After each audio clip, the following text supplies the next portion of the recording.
Oh, hello, and welcome to a regular meeting of the Princeton Historic Preservation Commission, held electronically via Zoom on November 21st, 2022 at 4:10 p.m.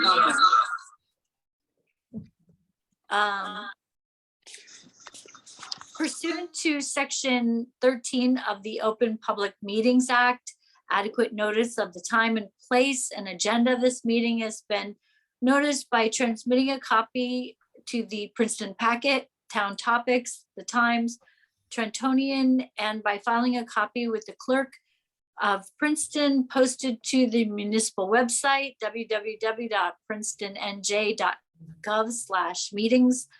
Pursuant to Executive Order 107, due to the state of emergency in New Jersey regarding COVID-19, notice that during the declared state of emergency, all regular and special meetings of the Princeton Historic Preservation Commission will be held electronically via Zoom. Such notices have been placed on the official bulletin board at the municipal complex and on the Princeton website and are to be maintained throughout the year.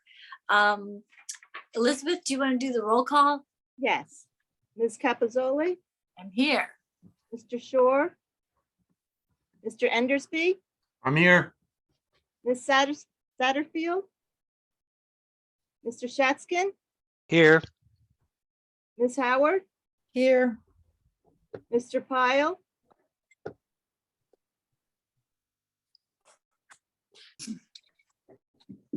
Unmuted and here. thank you. Ms. Lewandowski. Here. Thank you. All right, thanks, everybody. And sorry for the late start. I have one announcement. We have a new assistant administrator, I think. Administrative assistant. Administrative assistant. Chia-Ching, do you want to just say hello? Hello, everyone. I'm working for planning and also historic preservation as an administrative assistant. Yes. Well, Yes. Welcome welcome. aboard. Welcome. Good to have you here. Yeah, thank you for helping out. Really appreciate it. Thank you. And let's see, Elizabeth, do you have any other announcements? Not really related to this, but I did get a text from David that he can't get into the link. So Roger, could you send him your link again for him? Thank you. Thank you. And let's see. We also, just to remind everybody, I appreciate everyone coming in just before Thanksgiving. Our next meeting is December 19th. So again, just before the holidays. So I hope everyone can make it. We have a resolution for 11 Lee Avenue, new solar panels in the Witherspoon Jackson Historic District. I hope everyone was able to look at the resolution, and are there any changes or corrections to that resolution? And if not, is anyone willing to make a motion to approve that resolution? I'll make a motion to approve. Oh, thank you, Christine. A second? Oh, thanks, Frida. So it was moved by Christine and seconded by Frida. Oh, and there's David. Okay, all in favor of the resolution, say aye. Aye. Aye. Opposed? I think, David, you were opposed to that? Okay. Motion carried. The next thing we have is the solar panel guidelines, and we really need to vote on that. We've discussed it many times, but I'd like to bring up 3 reasons why I think these guidelines work very well with our process. The first is that the guidelines encourage people to have a concept review. I think that's a really smart first move for a lot of people. And it's free. It's easy to get on the agenda. You don't have to pay any fees or, Elizabeth doesn't have to do a report. So I just think that's a really smart thing to do. The second is that the guidelines promote the consideration on a case-by-case basis. And I think that's a really important point because, it really depends on the context, on the location, on the type of the house, on the slope of the roof. I mean, I don't think you can put together anything that says, well, if the slope is only this much, then you can do it, and if it's steeper, you can't. I just think that we really need to have it on a case-by-case basis. So the guidelines do promote that. And I think we really need that. And the third thing that I really like is that it says if the solar panels are not visible from the right of way in a type 2 district, then these can be approved administratively. And we have been doing that, but I think it would be nice to have that in a guideline so we could point to that as a process. So for those 3 reasons, I really feel like these guidelines make a lot of sense, and it gives us something to give to people when they do approach us about solar panels that's organized and in a report, a document, so that they have some sense of where they stand. Does anybody else have comments or suggestions for the guidelines? Yeah, Tom? I don't know if these were discussed at the last meeting when I was out of country, but I have 2 questions that I'd be grateful to get some light on. First, what is the concern that the commission may have about solar panels? It may be self-evident, but I would be grateful just to hear what we collectively think about it. And 2, is the cost of review truly free? I myself have just been charged for the time of the municipal engineer who sat in on a meeting for a property that I owned otherwise. And I was surprised to get a bill from him that was charged to me. So I just want to make sure, what do we mean when we say free? Perhaps coming to us as a commission would be free, but if they have to interact with the professionals on staff, will they be charged for that? Elizabeth, can you answer that? Yes, sure. So, Tom, I believe what Julie was saying when she said it's free, it means that there's no application fee. And also there is no charge from staff.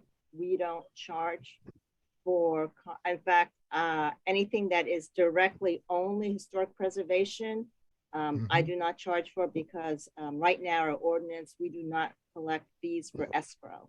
And I think that you'll see that under planning and zoning, they do. But They do. HPC does not, unless for some reason I'm reviewing an application that is under the jurisdiction of planning or zoning, then I would charge. But for concept review, it would be no fee from staff. If they felt they want to bring a representative or professional, then that's up to them, and that's whatever agreement they have with those people. Right. All right. Well, that's good to know that staff is not charging if we do mean it to be free for historical preservation purposes. As to the other, then, I presume the concern here is the way solar panels may appear, particularly in historic districts, could change up the whole vernacular of the neighborhood, as we like to say. Yeah, it's the visibility. It alters the for a building, it alters the historic appropriateness of it. I don't know if you were here for when we had the application, I believe it was 86 Stockton, where they actually came in with Tesla solar tiles. And as you know, with the other solar panels, it sits about 6 inches off, and it's, you know, it's not complete over the roof. That what happened with the solar tiles is it actually does not sit on top of the roof. There is no, let's say, asphalt. It actually becomes the roof itself, so it's seamless. And I believe that that was the first one that HPC had reviewed. And I think that was one of the positive attributes of that product. I mean, we're going to wait to see what its longevity is and, you know, that type of thing.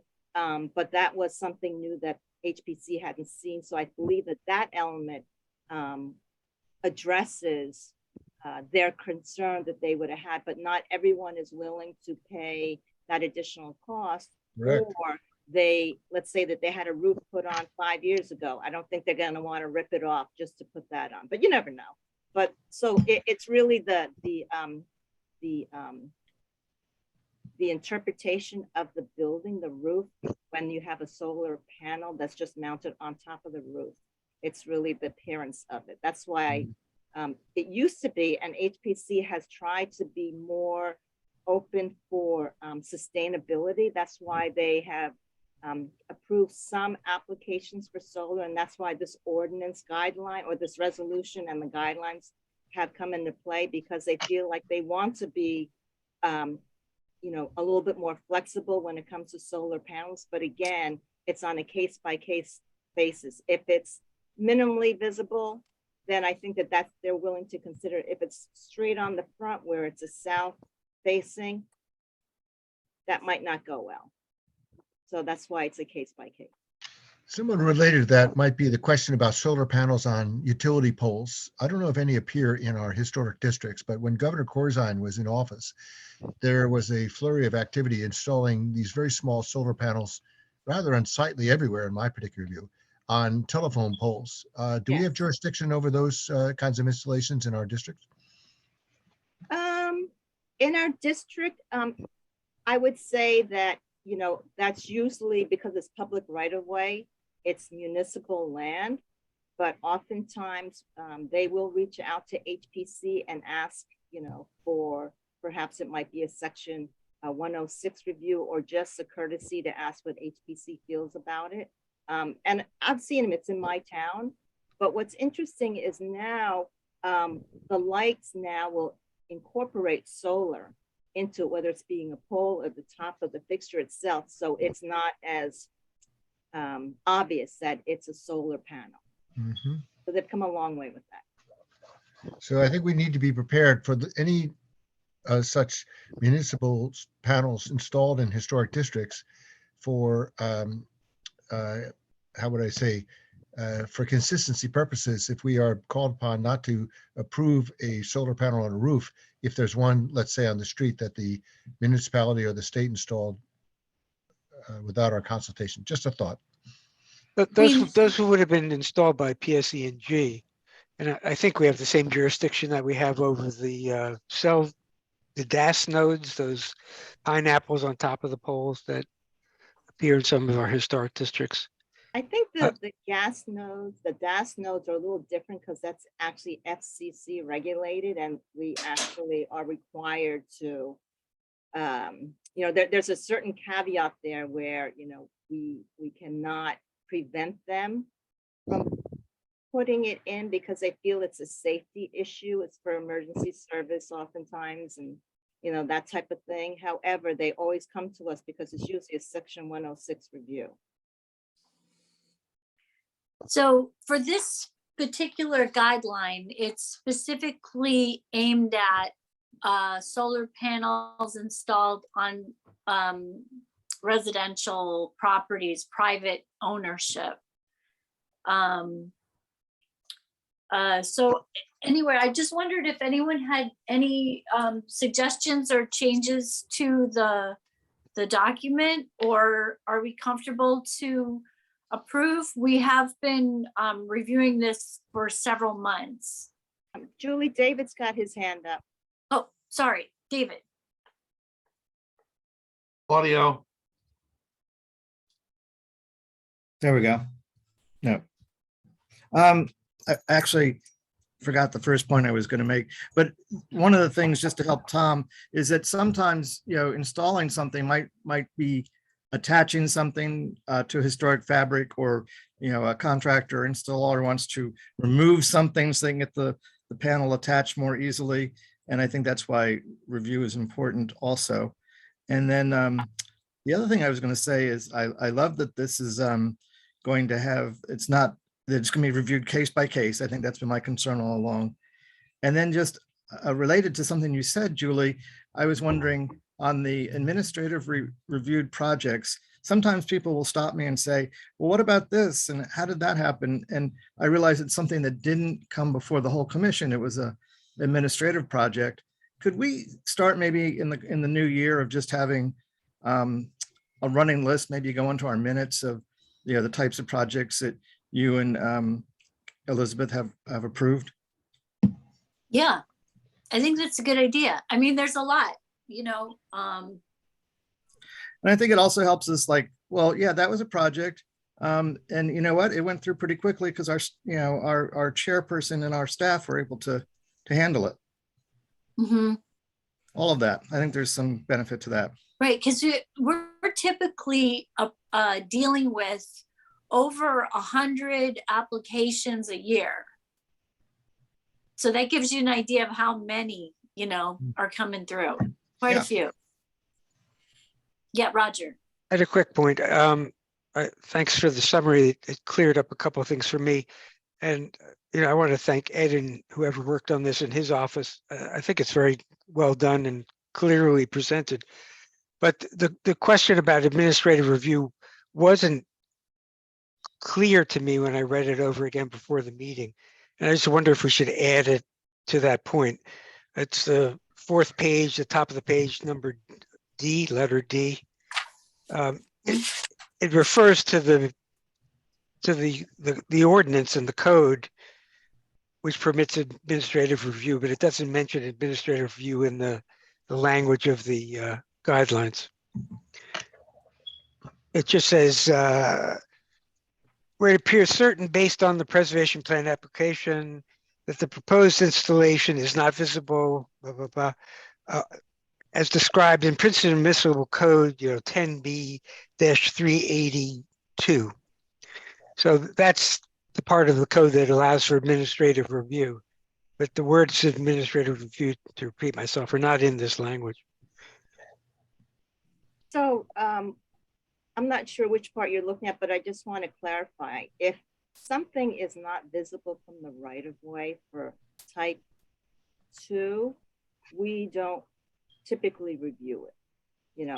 We will look at solar sometimes just to confirm that it's not visible. There was one on Bank Street that Julia and I had done a while back, and that was approved because you couldn't see it. So anything that's not visible from the right of way is not subject to review. But oftentimes they will reach out to our office because, as you know, Princetonians like to police each other. And oftentimes we'll get calls, hey, do you know this is going on? Kind of similar to what David hears, but through the office, hey, this is going on here, this is going on there. And if we have at least some type of email or something, we can look up and say, oh yeah, we're aware of it. And that actually, makes them feel better that someone knows that it's going on. But to Roger's point, maybe we could say something like the HPC may issue a determination of no significant impact and Just, apply an administrative review as described in Princeton Code, blah, blah, blah, so that we could say something about administrative review there. yeah, just so that That's a good idea. anybody who's not familiar with what's in the code off the top of their head knows what's being explicitly discussed. Mhm. That was all. Just a really Okay. editorial issue. Okay, well, I know we have a few applications coming up. Yes, Ed? Suggestion, I've just noted it and I'll make the revision. Oh, thank you. So with that revision, are we ready to vote on the approval of these guidelines? Yes. Okay, so does anyone want to move approval with the suggestion? I'll move that. Okay, thanks, I'll David. s- I'll second. Thanks, Roger. Okay, so let's do a vote. Okay. Ms. Capizoli, Yes. Mr. Shore, Yes. Mr. Endersby, Yes. Mr. Shatskin, Yes, Ms. Howard, Yes. Mr. Pyle, Yes, Ms. Lewandowski. Yes. All right. Thanks, everyone. And thank you to Ed for putting together really good guidelines. I think we're on a much stronger basis now for reviewing those. As far Yeah, as, just a note to Ed, that was very well done. Very well. thanks, Leighton. Mhm. So we have 3 applications today. The first one is 25 Birch Avenue. Partial demolition and other house improvements for the addition of a second floor. Elizabeth, do you want to bring over the applicants and we can go over your report? Yes, I'm bringing them over now. Okay. Okay. Welcome. Thank you.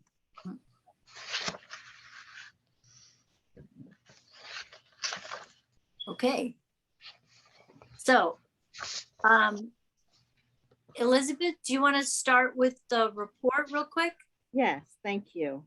Mhm. So the applicants, Andrew and Liz Noman, have filed an application to construct a second floor over an existing one-story addition and deck in the rear of the property, which requires variances.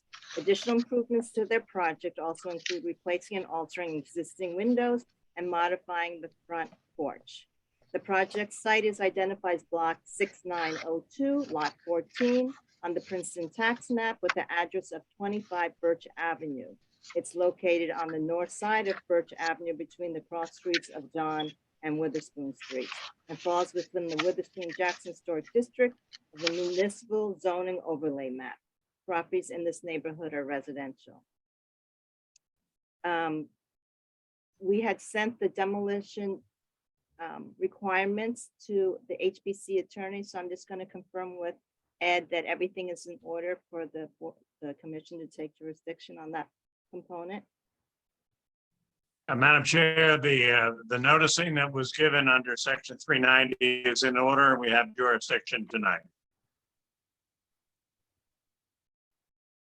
Thank you, Ed. So the application is under the jurisdiction of the Zoning Board of Adjustments because of the variances. So as everyone knows, HPC serves as advisory to their board, and they will review the preservation plan and provide their comments to them at their meeting. The subject property is designated in Princeton Historic District as type 2, which everyone knows is preservation review from the public right of way. So the project lot is approximately 22 feet wide by 50 feet long. It's a narrow lot, however, it is consistent with many of the lots within this block. According to Weiss Preservation's Property Information Survey, the property and building is classified as contributing to the Witherspoon-Jackson Historic District. The house was constructed circa 1920 as one of the 5 bungalows in a row, which now only 4 exist. The 2-story house is built on a masonry block and brick foundation and has an off-centered brick chimney positioned close to the ridge. The building is clad with aluminum siding and has an asphalt shingle roof. Defining features of the house are the symmetrical roof with a long south, which is a street-facing slope, an off-centered front door, and a street-facing shed dormer with 2 4x4 windows. The original incised covered front porch has been altered to an enclosed aluminum frame porch with a center porch door. There are concrete steps and a sidewalk that provide access from the path to the porch. The 1-story rear addition has a low pitch flat roof, and windows on the first floor are mainly 1/1 vinyl replacement. There is no driveway associated with this property. So the applicant is proposing a very modest construction on this for a new second floor, which is over the existing one-story rear addition. And they'd like to build a new rear deck off the kitchen and den, and that's about 100 square feet. There'll be new steps off the deck, which was built to access the backyard. And there'll be a new slider door off the east elevation of the one-story den to the new deck. And the current door from the kitchen will be removed and replaced with a window. Additional exterior building improvements include removing and replacing the existing 2 dormer windows and replacing with 3 windows. They'll also be replacing, removing, and adding new windows to the existing house and replacing the screened-in porch and adding new siding to that porch and replacing the existing roof with new shingles. So just a quick summary, and I'm just going to touch on the points that I feel that HPC would be to their advantage to know about. For the first floor, as we talked about, the front porch, they're going to remove and replace all windows and doors. They're going to replace the front door, entry door, which is the main door to the house inside the porch. And they're going to remove the chimney in entirety on the first floor.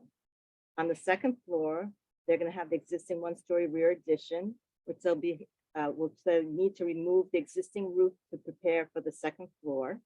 The dormer windows will again be removed for the existing, install 3 casement windows in its place. And the chimney also will be removed in its entirety. And then under the second floor, we have the window and door dimension analysis for the replacement windows and doors. And just as a reminder, we use this the standard which we had acquired from the former borough, which was a 1/4 inch differential allowed, and sometimes up to 1/2 inch differential. And I'm not going to go through all of those. I mean, they're there for everyone to look at, and you can see what the changes in dimensions are between the new and the replacement, the existing and the replacement. Some details for the house improvements are the roof will be a charcoal fiberglass shingle. New replacement windows will be Anderson 400 series. They'll be 1/1 with black trim, except for the dormer windows, which will be casement windows. The new porch windows will be 1/1 Anderson 400 series, and the new porch windows and doors will have black trim as well. The hardy board siding will be white on the new second floor addition and on the porch. And the boral trim will be used for fascia board, and that'll be painted white as well. And there'll be new and replacement gutters, which will be white half-round gutters. So under zoning, the property exists with several non-conformities, which is lot area, lot width, lot frontage, prevailing front yard setback, and side yard setbacks, both the right, left, and the combination. The construction of the new second floor addition and rear deck require a small side yard, which is a left setback for the new second floor addition, a small side yard setback on the right for the deck. And then, of course, the combination is also going to be a variance. So we're just going to go to the comments now. So this application is again considered a very modest and appropriate addition. HPC has reviewed 2 other applications recently in the Witherspoon Jackson Historic District, where they've used this similar technique where they have a 1-story in the rear and they like to add on top of it. That is advantageous for HPC for many reasons. One is that they're using the same footprint, so they're not creating a larger area of impervious. And also the visibility is retained for the streetscape, for the historic streetscape, because it is in the rear of the property. This addition, again, is not going to exceed beyond the footprint that exists on the first floor, and it's also not going to exceed the existing height of the building. So those are all positive attributes for this application. Just some questions for the applicant. The applicant is asked if they are planning to install any new lighting on the exterior of the house, whether it be on the porch or inside the porch, or even in the back off the deck. And also, we do see that on the plans that you are proposing to replace the red front door with the insulated front door, and just wondering, is there a reason that you need to do that? Is the existing door in poor condition, or you're just looking for a new door? The architectural drawings suggest that new hardy board will be installed only for the second floor addition and for the closed porch. So we're just asking for you to confirm that that's being read correctly. The existing chimney is proposed to be removed in entirety, so I'm assuming that's also the exterior.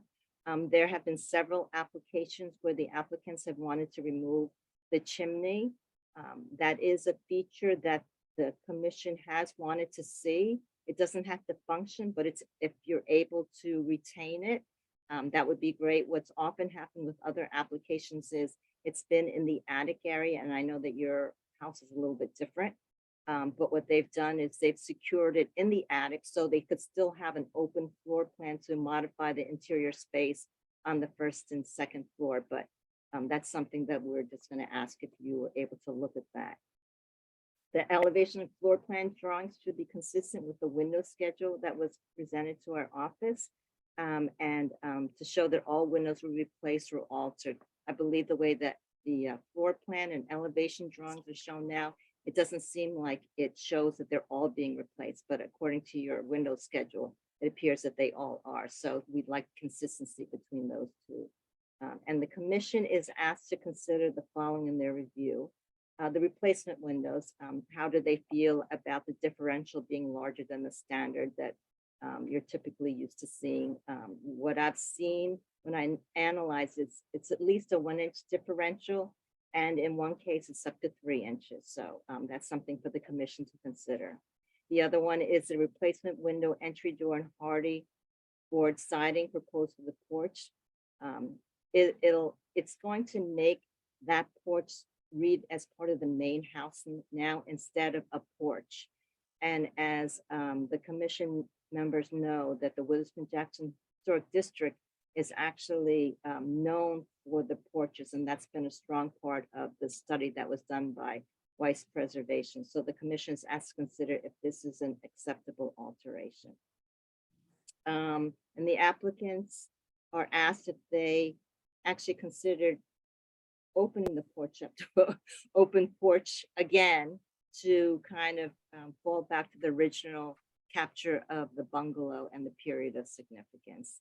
And then the applicant is, last things to ask is what sustainable measures they have incorporated into that application. And that's all I have. Thank you, Madam Chair. All right, thank you. All right, I'll turn it over to the applicant, and I don't know whoever wants to speak first. Go for it. Let me start. Can you hear me? Yes.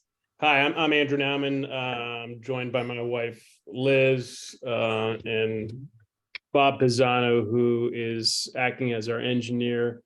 25 Birch was actually my wife's first home that she bought. We lived there when we were newlyweds, so we've got a strong affinity for the neighborhood as well as the building. Let me start by saying this is a pretty straightforward situation for us. It's a building that's nearing 100 years old. Walls are not plumb, roofs are sagging, floors are rickety, and it's time for a renovation. We did an engineer study. Bob set that up a couple of years ago, where we're getting to the point of its useful lifetime, and so we wanted to reinvest in the community in the house, and really while keeping the same spirit and style of the house, but get it up to speed. So thank you for taking the time and the consideration for this application.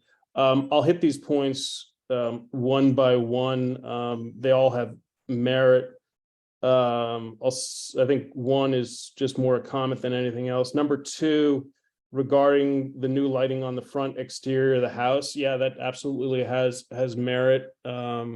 We've got stairs there going up to the porch, so I can envision sconces on the columns there.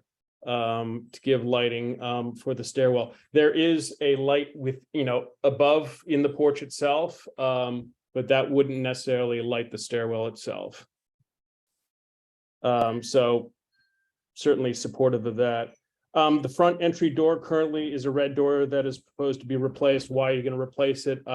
It's time. I think I've painted it at least once. Liz maybe painted it at least twice. It's a little nicked, and in the spirit of renovating it, we were thinking of replacing it. If there's a strong affinity to keeping that particular door, sure, we'd be open to that. But I don't know if the question is the insulated door or whether it should be a slab or the style. But we're certainly open to whatever you deem, including keeping the existing door. Hardy board, yeah, I think the intention was that the hardy board would not necessarily be for redoing the porch section and popping out of the second floor on the back, but that the aluminum siding needs to be replaced as well. We're not going to create inconsistencies by having different materials. We wanted it consistent, and we'll be using hardy board as the siding throughout. And again, that echoes back to the original clapboard that was on even before the aluminum siding. So that's replacing all of the siding, All of it. correct? All of Okay. it. And they did the same. So a lot of this inspiration came from what they did on 27 Birch, the neighboring property, and I think Ron Berlin is on the docket coming up. But frankly, we loved what he did as far as updating the house as well, in keeping in the same style of the neighborhood. So in as much as we could, we wanted to take as many of his details and use them on 25 Birch. So we thank him for giving us a template. The existing chimney, yeah, the chimney's there because it's an oil furnace. In the spirit of sustainability, we're not going oil, we're going to go natural gas and electric.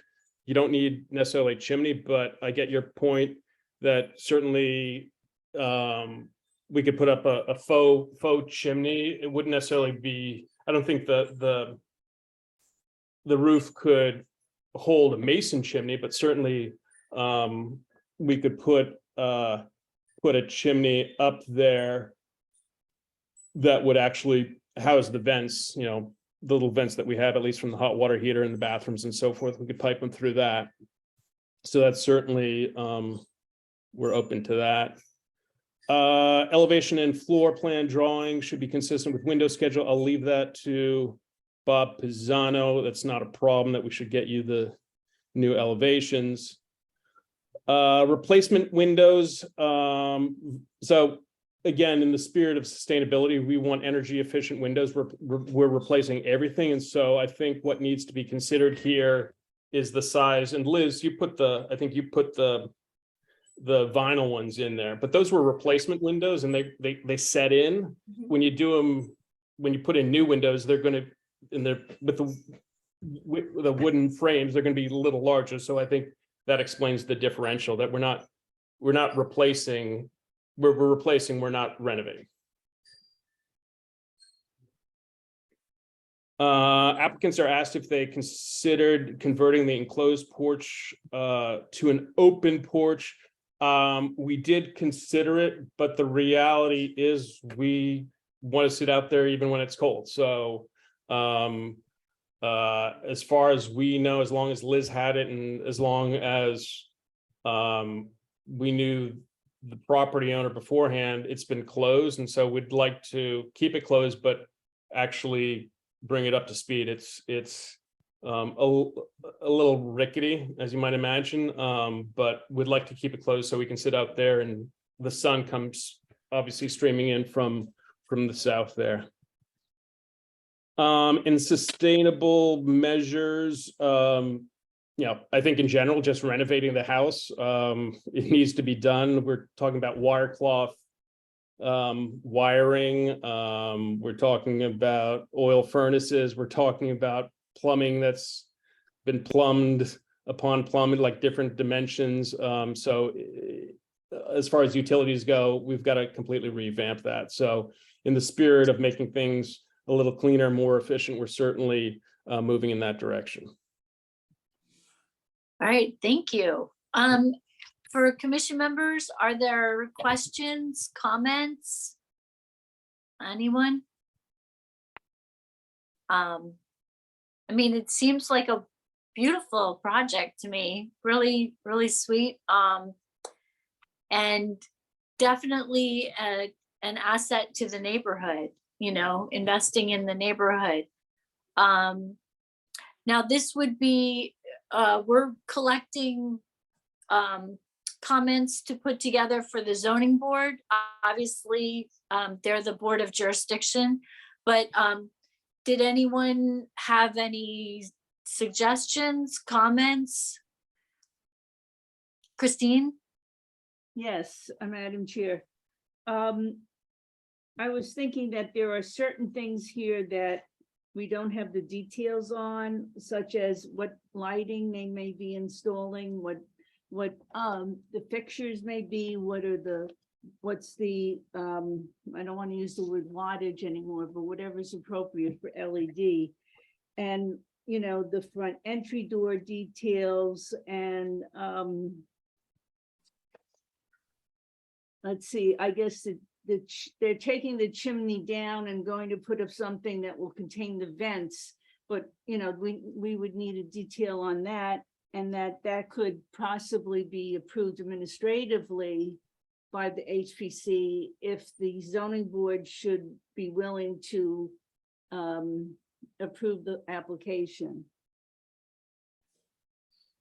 Yeah, and to your point on the exact fixtures and wattage, I don't know if that's done part of this process, or, and Bob, maybe I'll ask you to chime in, or if that's in a subsequent run where we get a little more detailed about what actually is going into the building. We can see you, Bob.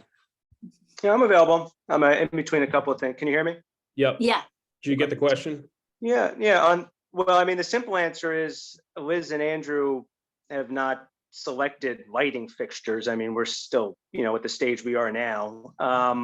So we don't have that to present. If there is a guideline, that would be helpful. I don't know if you have that or not. In other words, if you have a catalog that we pick from, or that Liz and Andrew would pick from, or if you have a style, that would make it easy enough. You know, on behalf of Liz and Andrew, I'm sure, you know, if you said you have to pick a cottage style, that would certainly make that easier, instead of us coming to you and you saying no, and then us coming to you and you saying try again. And so Well, is there a standard for lighting? I think the main thing we do suggest with lighting is that if it's an LED fixture, we would like it to be in the warm range rather than the, you know, really blue white light. So it's, I think, 2700 Kelvin. Is that right, Elizabeth? You're muted. Elizabeth, you're muted. Sorry, yes, anything from 3,000 below, but usually 2,700 is actually really good for residential. It Yep. seems to Okay. illuminate Yeah, it whatever more. that's fine. And so, I mean, I think the easy way, we would certainly, you know, agree to whatever that standard is. And then it just, you know, from an engineer, or, you know, from a layout standpoint, the only exterior lighting, you know, there's sconces on the back, which is, you know, obviously not, you can't see that from the front, but there's some lighting that, you know, goes out the back slider door. And then, like Andrew was talking about in his remarks there, you know, though it's not shown on the plan now, we will add, you know, surface mount sconces on the front. So I think those would actually only be the only two that we're talking about, frankly. But we've approved a lot of LED lighting. We encourage that. And I don't, as far as a fixture style, I don't think there's anything specific. Elizabeth, you have your hand up. Yes, because those details are not part of this application at this point. I mean, I concur with Ms. Lewandowski that, I mean, they might be these items that we list within the memo to the zoning board and ask if those could be presented to HPC later for an administrative review, because these details were things that, you know, the applicant didn't consider at the time, but I think appropriate to come afterwards. Okay, thank you. All right. Other suggestions to the applicant as far as the sense of the project? Are people comfortable with this? Yeah, Elric? Just that I appreciate your sensitivity to Ron Berlin's work next door, and you know, he seems his sensibilities are very much in line with the traditions of that neighborhood, and you can't go wrong by following his example, I would say. Yeah, and frankly, I don't know if he can hear me. We would have loved to have engaged him, but he's a successful architect and didn't necessarily have time for us, so. Well, I'm sure he's going to appreciate your comments. And you can pass him Absolutely. along if you hadn't heard him. Especially because he's next. Okay. All right, are there other comments, suggestions? Is there generally a favorable finding for this application? You want to do a thumbs up, everybody? Okay, I see thumbs up everywhere. So Ed, do you have enough for us to recommend this to the zoning board? Madam Chair, I do. Maybe we could ask the applicants, when do you go to the zoning board? I believe it is, Bob, Yeah, have we 3 weeks? yeah, we just got Derek's memo. We're on the I can find it, but you may know the December. I think it's the 12th. It's the December meeting. Okay. Maybe So we'll that's be fine. 14. Yeah. We'll make sure we yeah. get the report there before you get there. Yeah. So, Oh, yeah. just but, wanted so to we know have- the timing. We'll get the report done next week. Okay. Okay. Okay. Well, thank you you. so much. Looks like a great project, and we will be supportive at the zoning board. Thank you very much. Thank you for your time. Thank you very much. We greatly appreciate it. And hang on if you want to see Ron Berlin. I'll let you go. I'll let him have his own airtime. Thank you. Okay, thank you. All right. So the next application is 220 John Street. This is about an amended approval. Do you want to bring Ron over? Yes, I brought him and the applicant over. Okay, great. Oh, wait. I hope I brought the right person over.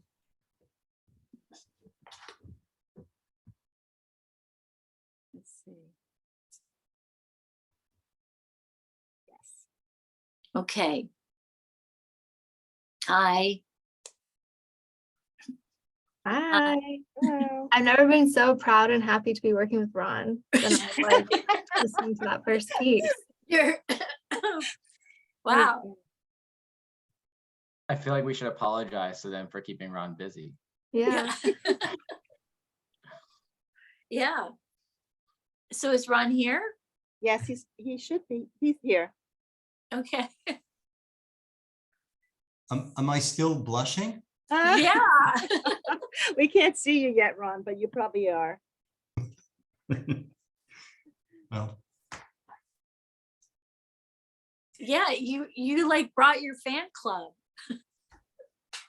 do you want me to begin even though you're not really missing anything, but my face isn't there, but I might want to share screen. How do I fix that? Is there something I can do on my end? Don't you have a video? Let's try that. There we go. Yeah, Yeah. we Okay. see you. Okay, good. My fault. All right, let me begin. So thank you very much for hearing this, board.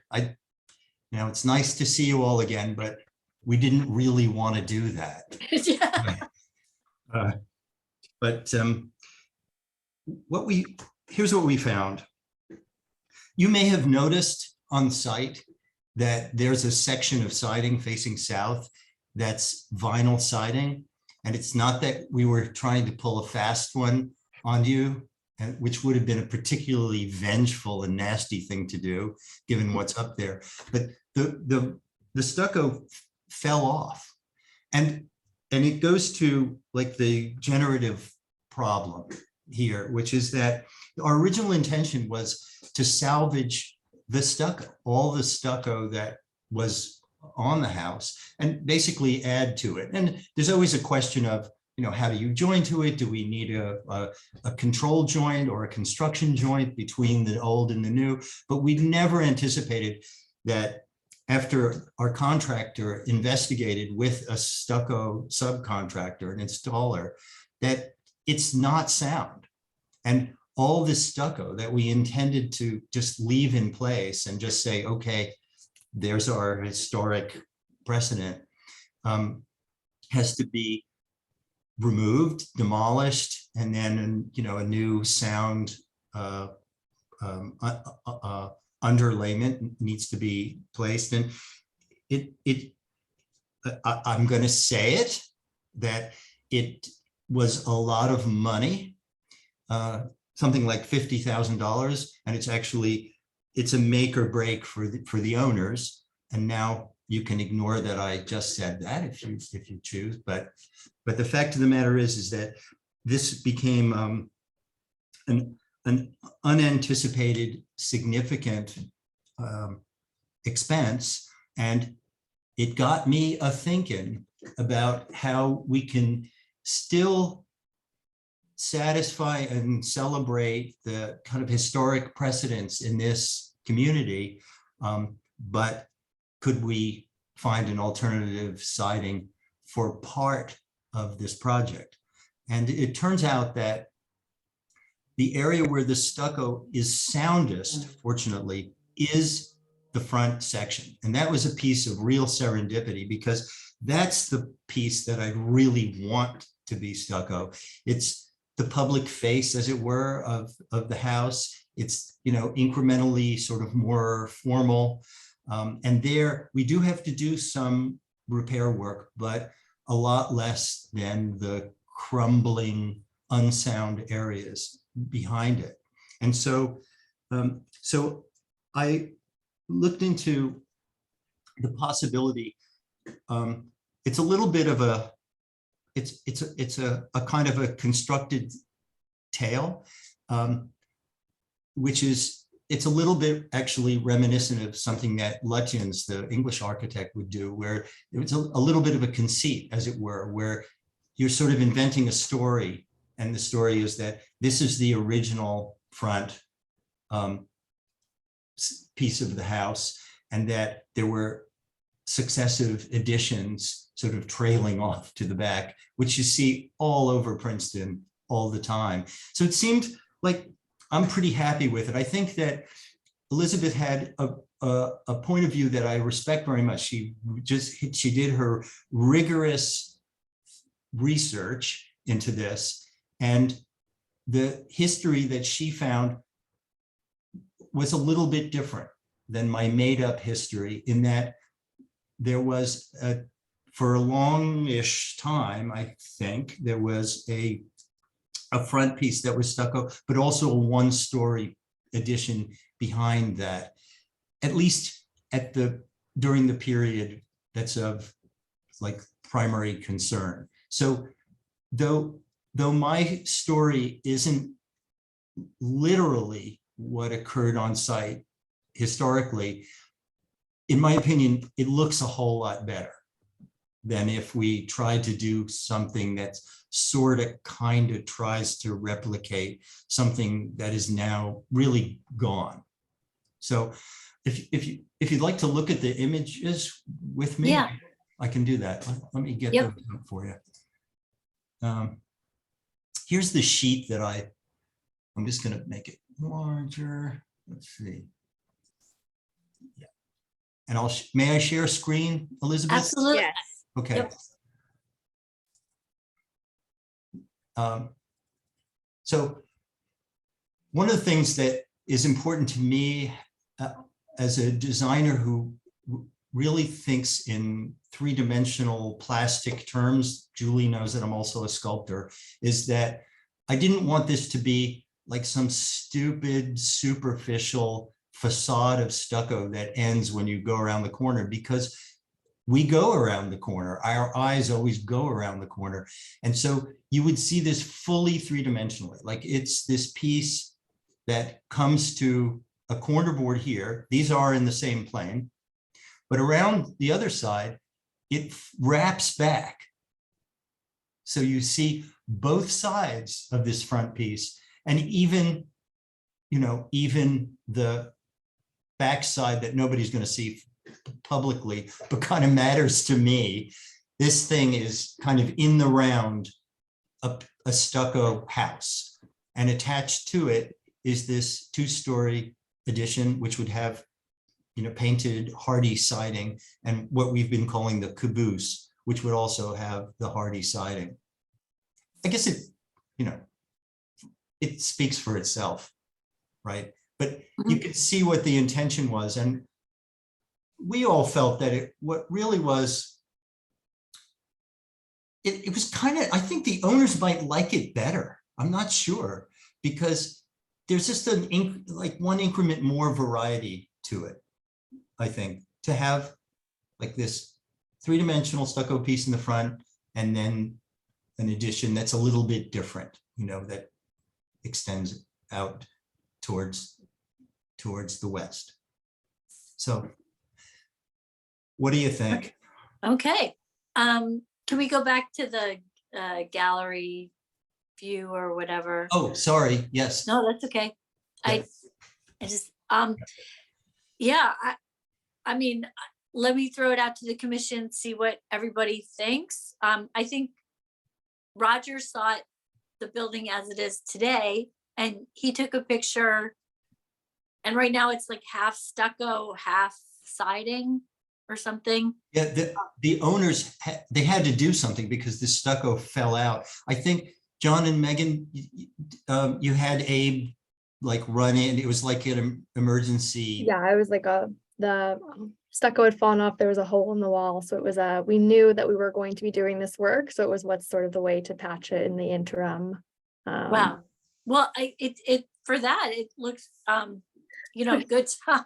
I'm sorry that it fell off. It really, that's such a shame. And it's a lot of hassle. I don't know. I mean, I think it worked, this new idea to me works just fine, but I don't know. Are there other ideas, opinions, Elric? I just like the fact that it's a generational house, and it shows that it wasn't all built at once, and so what's happening now is reflected in the final product. And initially, when I heard about it, I thought it was going to be like the first story stucco and then clapboard or shingles, whatever, above. But that was never the actual design, and separating the front section from the back makes a lot of sense, and slam dunk to me. Okay. Anyone else? Roger, you saw it today. Yeah, no, I agree with Elric, but I'm having a little trouble reading the image. Am I correct in thinking that the stucco is coming around the side and then will be? Yeah, the stucco is the entire front and the entire two gable ends to either side. Okay. And then on the right side, it actually even tucks round the back until it meets the house. Okay. Yeah, no, that I can live with that. I think that makes me concur with Elric even more now that I understand it. Okay. And I see a bunch of hands. Christine? Yes. Ron, can you go over looking at the elevations? What were the different sections built over time so that it's clear? Because I'm under the impression that a good part of the area that is going to have the hardy board, correct? Yeah, That it actually was stucco originally when the house was built. well, yeah, I'm just going to share screen again. Okay, And I'm going to rely on my little arrow finger here, but the roof line is quite different as it exists now. I'd say originally, it's questionable as to whether this was a gable at all, because in the 2005 drawings that I have, this is shown as a flat roof here, flat, and then a little weird gable here, and then an addition that goes down off the side. I think that what Elizabeth found was at some point there was a 2-story piece here, and then a 1-story piece that was kind of about this large. And I know in 2005, there was a pretty extensive, more or less a renovation, but that the roof line did change. You know what? I'm going to show that to you. I actually scanned that today. Hang on a second. Let me find this. Let's see.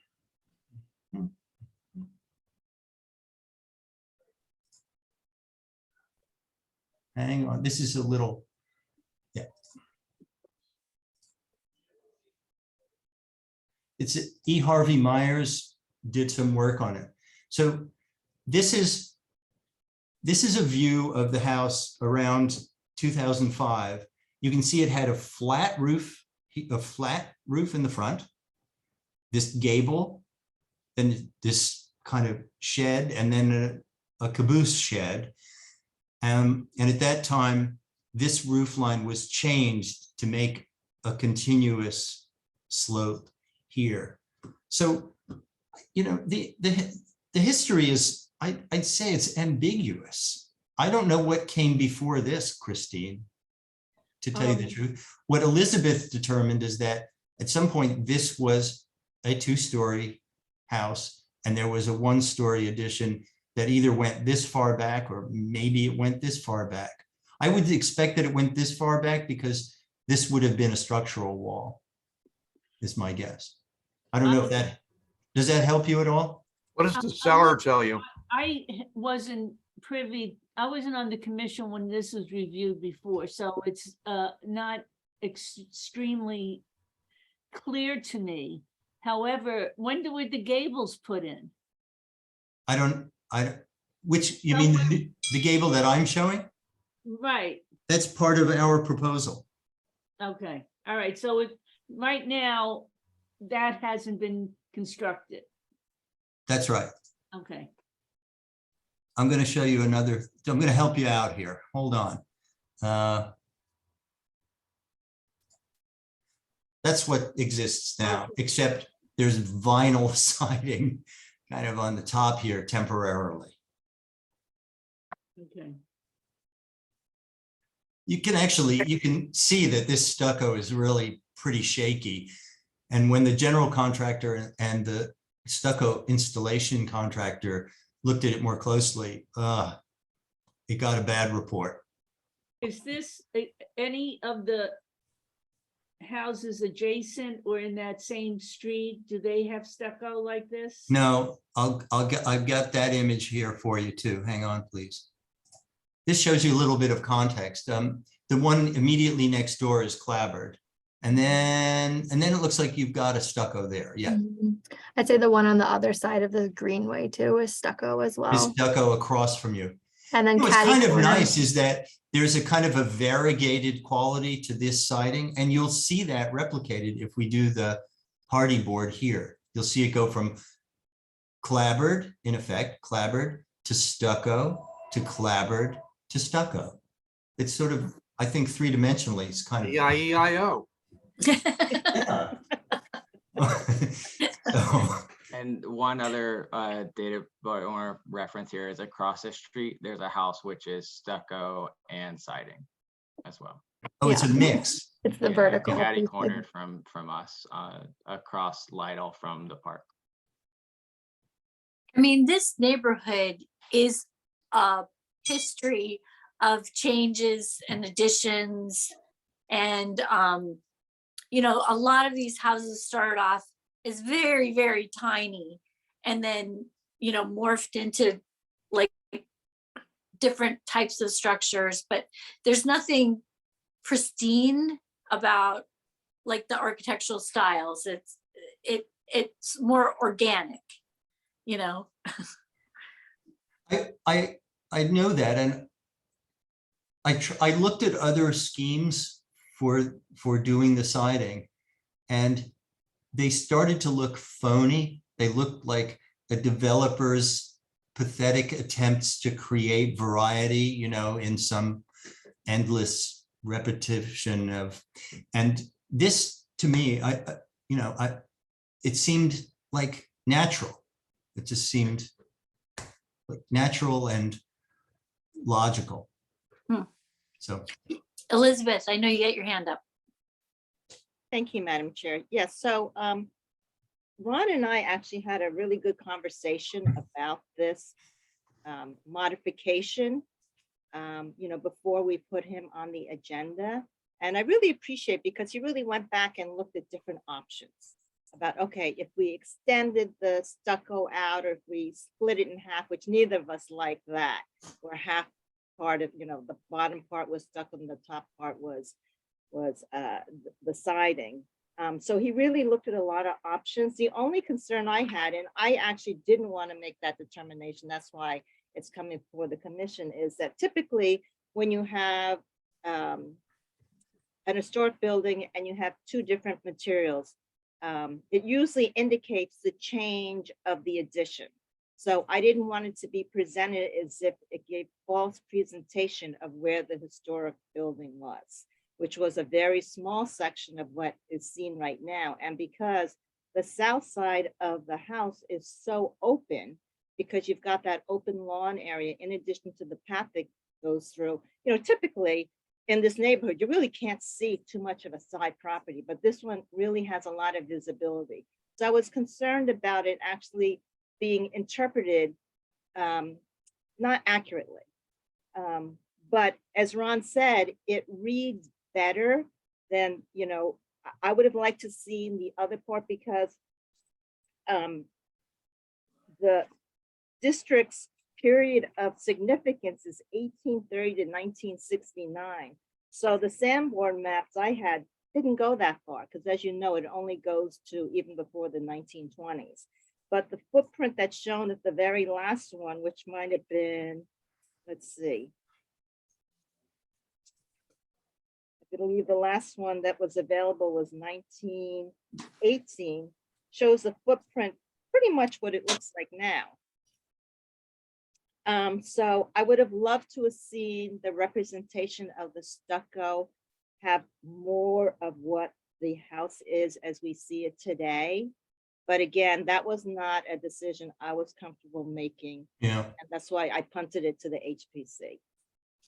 But I think that it's more appropriate really to have part stucco and part some other material to show that there was a modification made.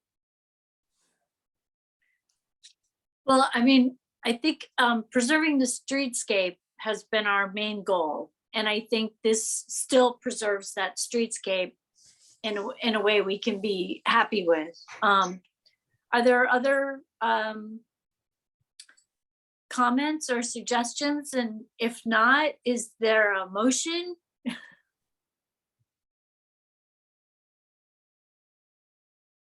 Okay, Elric.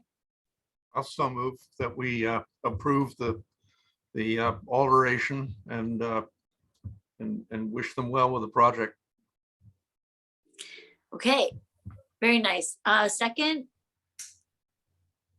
I'll second. Okay, thanks, Roger. All right, let's do the vote. Ms. Capizoli, Yes. Mr. Shore, Yes. Mr. Endersby, Yes. Mr. Shatskin, Yes. Ms. Howard, Yes. Mr. Pyle, Yes.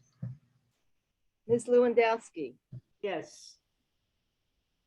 Okay, good luck. Well, Good luck. thank you, Thank you, Madam guys. Chair. Thank you, Elizabeth. Yeah. Happy you. Thanksgiving. Thanks to all. Yeah. So long. Thank you. All right. Take care. Bye. Okay, we'll see you soon. All right, well, thanks, everyone. Now we have one more application and a concept review. So this next application is 250 Mercer Road. Replacing an existing garage with a new garage. So let's see. If you could bring the applicants over. Okay.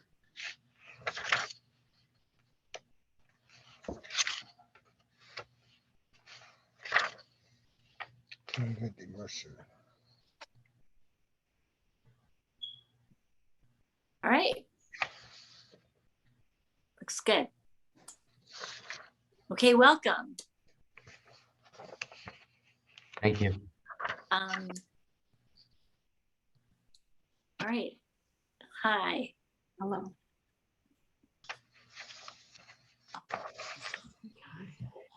And Elizabeth, when you're ready, if you could start, welcome. If you're Hello. ready, we could start with your report, just a summary, and then go from there. Thank you, Madam Chair. Hold on, wrong project. Actually, I don't see our architect, Dan. Oh, excuse me, I see him. Yeah, please. Kind of need him. Yes, thank you. Apologies.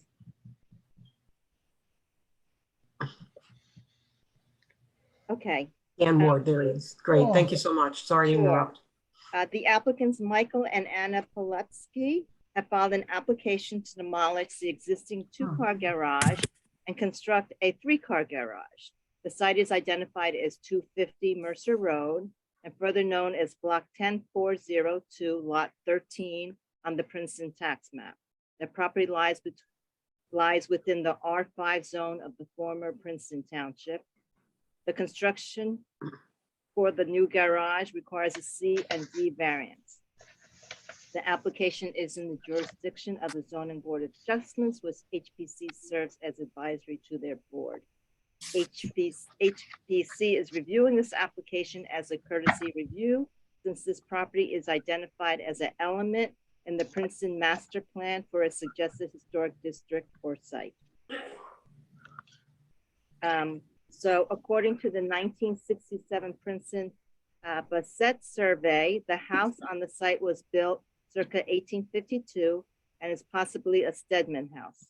The original property owner is believed to have been John Olden.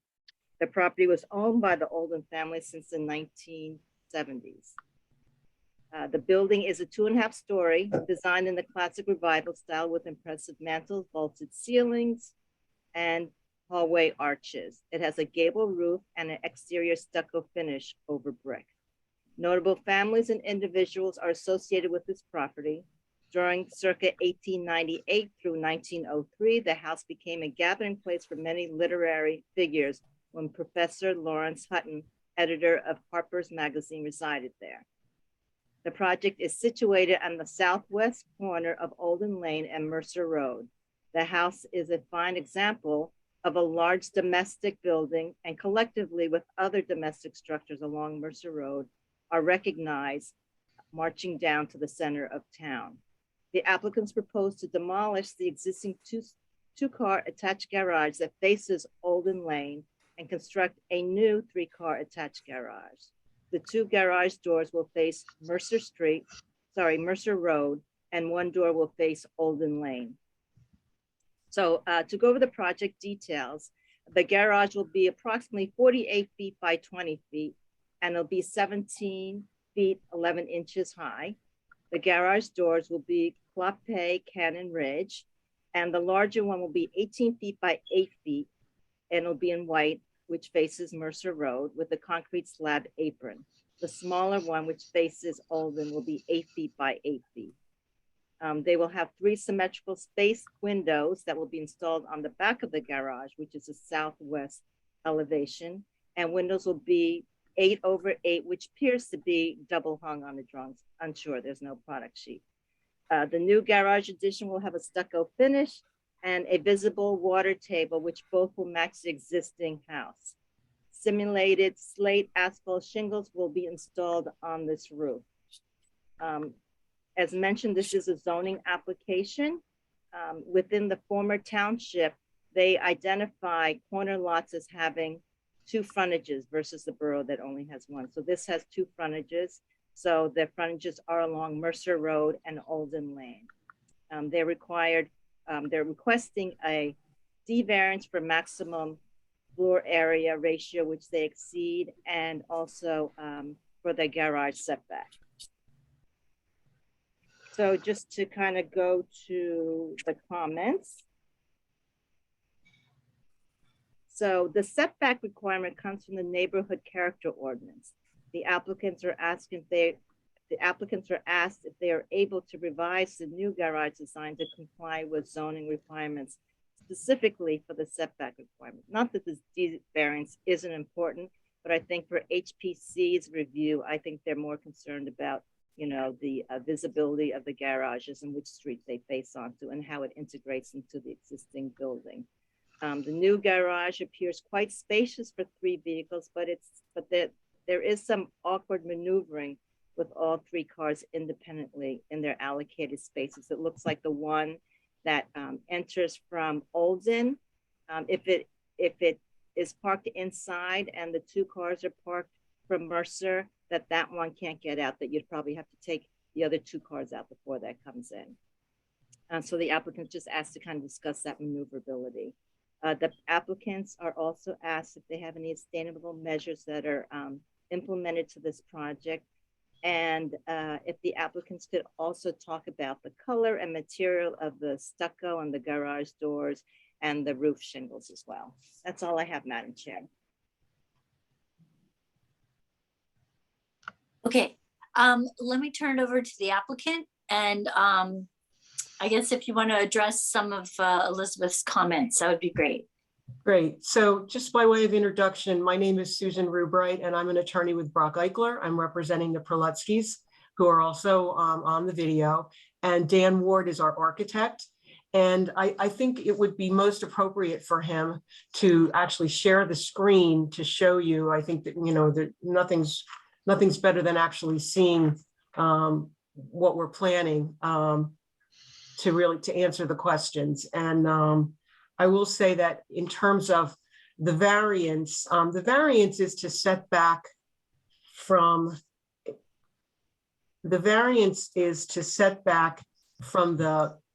the building. It's not that we need a setback from the street. So I think that that's something that we need to, Dan can show you on the drawing. And I think it would be helpful to do that, and then we can go through the comments. Okay, Dan, sounds good. So, And Okay. everyone Share the has screen. sharing capabilities, so. Okay, I'm going to share my screen.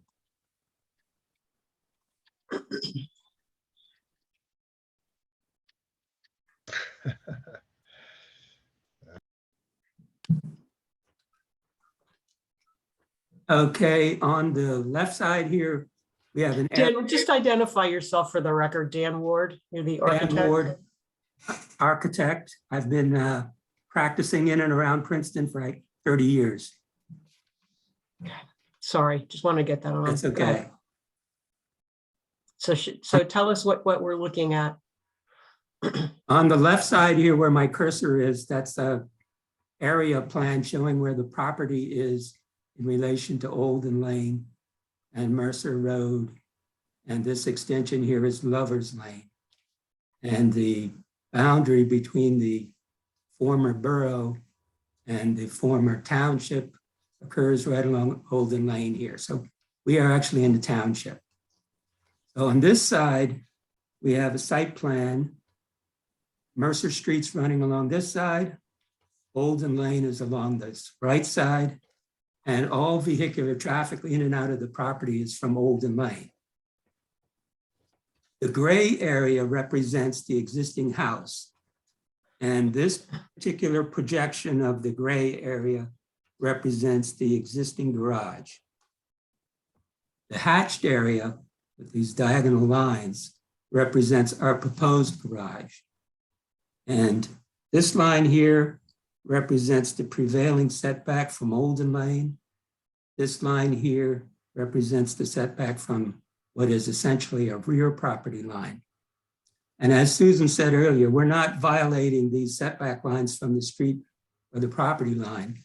But what the zoning ordinance says is that the garage doors have to be set back from the face of the house. So we have an 18-foot garage door in this position that complies with that requirement. It is set back more than 16 feet. But we have a second garage door in this position that is in front of the face of the house. So in order to comply with that, the entire garage would have to be back in this area. Obviously, we can't do that because the existing house occupies that space. So that's the variance with respect to setting setbacks. As Susan said, we have an FAR variance, which I won't bore you with right now. If I could just now go to the floor plan.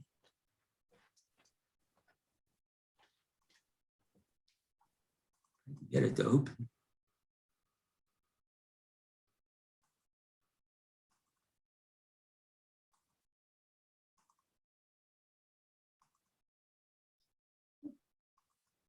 Dan, do you want to show what's there now and then the rendering if you're having an issue?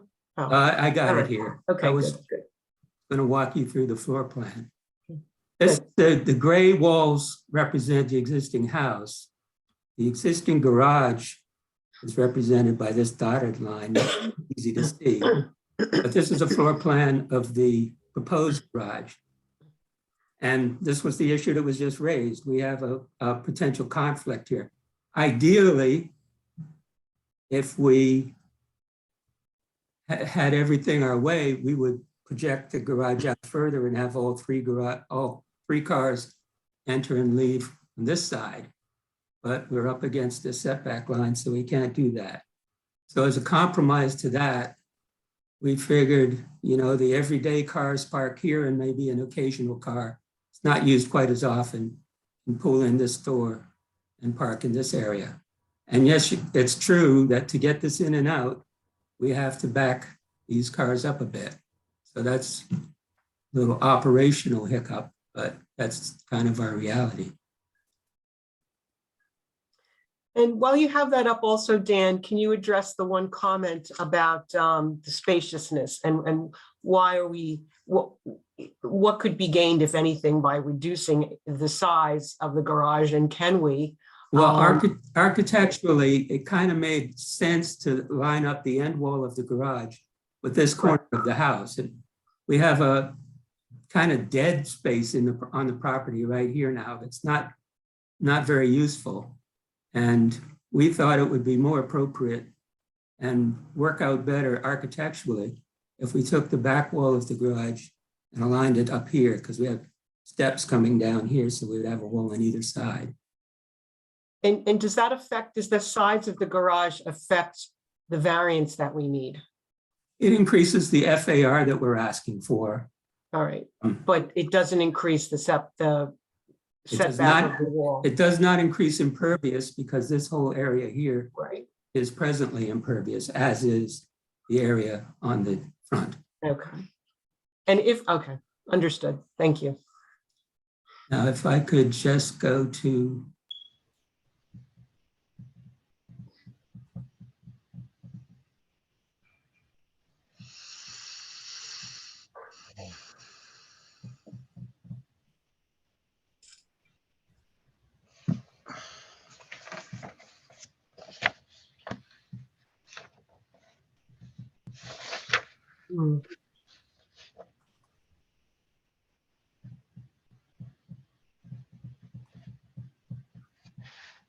Sorry, I'm having difficulty here. Give me a second.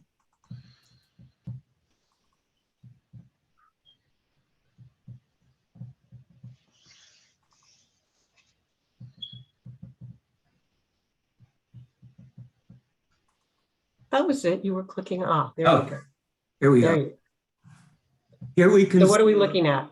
What you're looking at now is a view of the house from the Olden Lane side, which is the side of the property that this garage is most visible from. I don't think you can see it really at all from the Mercer Street side. So what we have here is the original house. As you can see, it's a beautiful little colonial house. And actually, since this picture was taken, a lot of restoration work has been done. This has all been beautifully restored. But you can also see that this existing two-car garage, while there was some effort made to relate maybe these windows to this window, it really doesn't fit very well with the existing house. So that's the other objective of building a new garage. One would be to get the 3 cars. The other would be to come up with something more architecturally compatible. And if I could just share this is what we're proposing. Here again is the existing elevation of the house. This is our new garage. This is the one garage door that does not comply with the setback.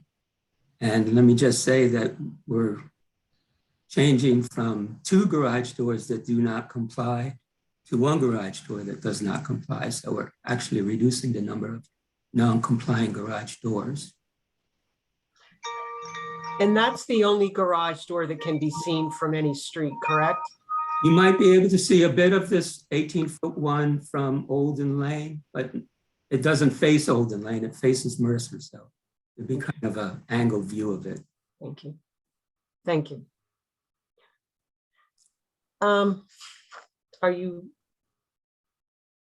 Is there anything else you want to talk about with that, with the elevation? Because there's also some things that we want to go over, the general comments as well. So you tell me what's your pleasure?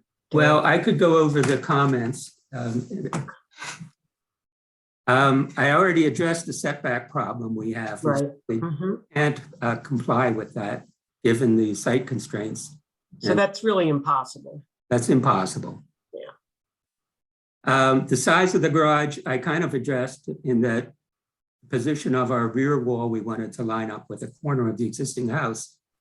It is large, but you know how garages fill up with stuff. So we don't think it's out of character. And we have a very big house here, so a larger garage, I don't think is incompatible.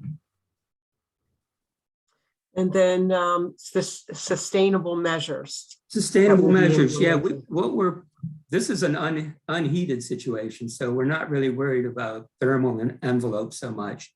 But we are thinking in terms of making it ready for EV charging.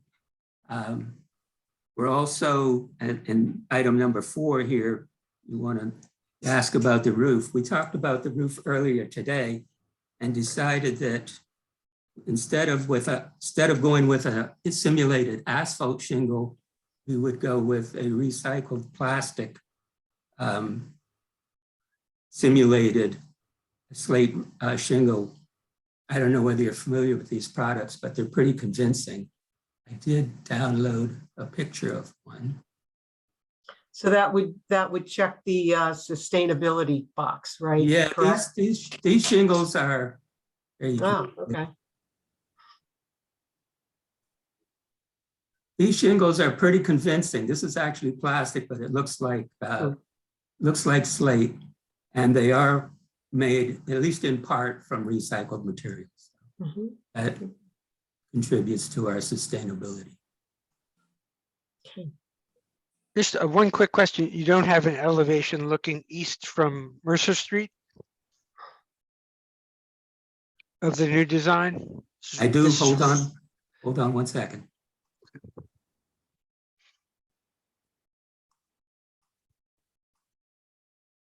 That's the elevation looking east. This is the main house. This is our new 18-foot garage door. This is what you can see from the Mercer Street side of the proposed expanded garage. So how many feet from Mercer is that garage? It's quite a distance. Oh, it's way back. Yeah. If we go back to the site plan.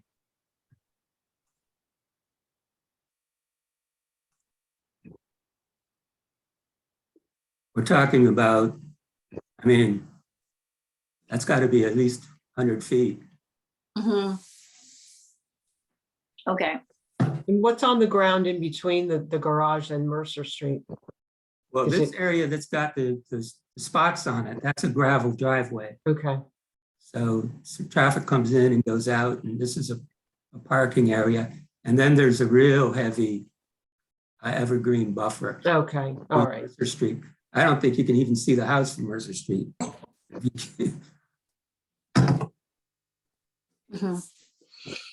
And that's an evergreen, you said, an evergreen buffer? I believe it is. Okay. Looks like cedar trees. Well, we'll find out if it hasn't lost its leaves yet, then I No, think we can. Cedar and their yew bushes and Okay, maybe some beech trees in there too. okay. Yeah, there's some big trees in this area, here and here. Nice. Okay. All right. Dan, anything else that you want to bring to the commission's attention? I think we covered it. Any questions they might have, I'll be happy to try and answer. Let's see. Actually, can we go back to the gallery view? I just want to see everyone. So yeah, questions. David has his hand up. Go ahead. So actually, I'm quite familiar with this property from when the owners were quite gracious and opened the house for the Historical Society house tour back in the days when we did that in person, and it's a huge fundraiser for the Historical Society. But that aside, I am familiar with the odd angle of Mercer and Olden. It's not a right angle at all. So the lot itself is tight, to say the best. And that it's, in my opinion, the way that they've worked this garage in that tight spot. And I think it's a very clever design to get the 3 cars in there, even though the garage space may be bigger than the typical 3-car garage. It does not dominate the site or dwarf the house in any way. I think this is a really, really good solution. And these are great stewards of this property, which is unfair for me to say, but that's partly what we do here. And I just think the approach was really, really good. And I pass this intersection every morning. So I know that you don't see the existing garage that much to begin with. So its change is not like taking away from what's there. And in its way of doing things is a nice solution. Let me just say that. And I'll stop talking, but I think this is a great way to work this problem out. Thank you, We certainly David. we certainly appreciate that comment, those comments. Thank you. Elizabeth, you have your hand up. Did you want to comment? Yes, thank you. And thank you, Mr. Ward, for your explanation. It really helped out a lot. So I have to agree with you. What's existing out there is not very attractive, and I think that there is definitely a lot of room for improvement. The concern that I see is that the way that the garage sits right now, I'm bothered by how much it actually extends out from the house as it faces out into Olden. And with this new proposal, it extends out even more. I'm just wondering, is there an opportunity to bring that size back down a little bit, and perhaps where you have the one door that faces onto Olden, that you could have 2, and you could still fit 2 cars back there, and reduce the size and have 1-car garage and flip it and put the 1-car garage facing Mercer. And that way you kind of bring the footprint back closer to where it is instead of extending more out into Olden. just wondering if that was something that you might consider, because that will also start reducing some of your. Can I share my screen again? Sure. Yeah, go ahead.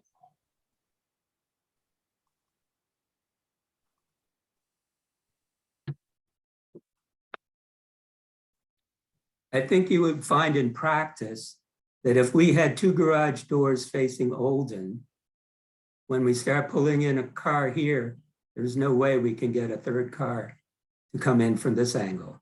We would be blocking it. We could probably have stacked garage doors, but we were trying to create a less intrusive elevation. Maybe we weren't so concerned about how far it projected out, but we've got this nice, what I consider to be a nice little gable end here with a window and the door. I think that works better than for architecturally or visually than having 2 garage doors facing Olden Lane. That was kind of our thinking on it anyway.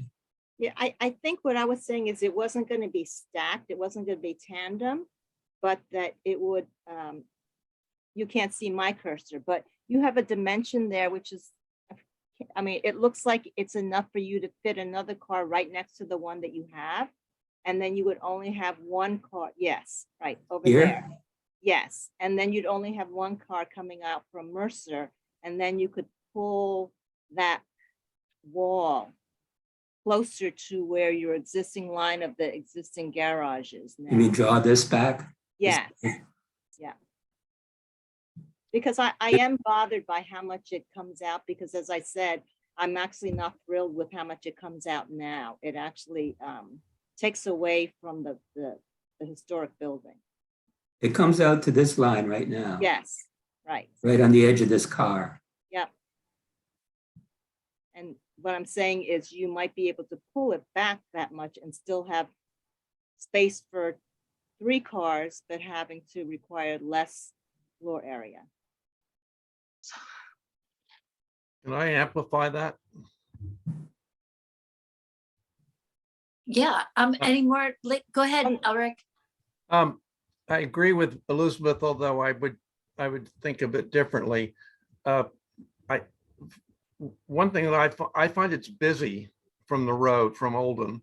I don't think that extra gable is necessary, and I think you don't want to distract from the house. So it seems to me like it ought to be, it should be plainer than it is. The double door disturbs me, but I could live with that. But what I do, you'd mentioned dead space before. Here's my concern. The house is named Peep a Day, and the photographs I printed years ago with Mark Twain and Helen Keller on the front porch. I mean, it really was it was not only a literary outpost, but it probably lived up to its name, in that the sun coming up from the east would hit that corner of the house, which is now going to be largely obstructed by this garage. The dead space to me is where it says new expanded garage. I don't see that 3rd car has to be that far distant from the other 2. I know you'd probably lose one of the wine coolers, but maybe you could somehow jam them together. But it just seems to me like the office is going to be looking out at a wall. I'm curious. I think the corners coming together is very awkward, very artificial. And it seems to me that you're now looking, you have tunnel vision from the dining room, which is an obstruction between there and the so-called sunroom. I don't think it needs to be that long, and I don't think it needs to be that busy towards the street. I can't help the word fatuous from popping into my head. It seems like it's over the top, and it doesn't need to be. Those are my not too encouraging words. All right, thanks, Elric. Let's see. All right, let's stop sharing the screen, go back again, get more comments.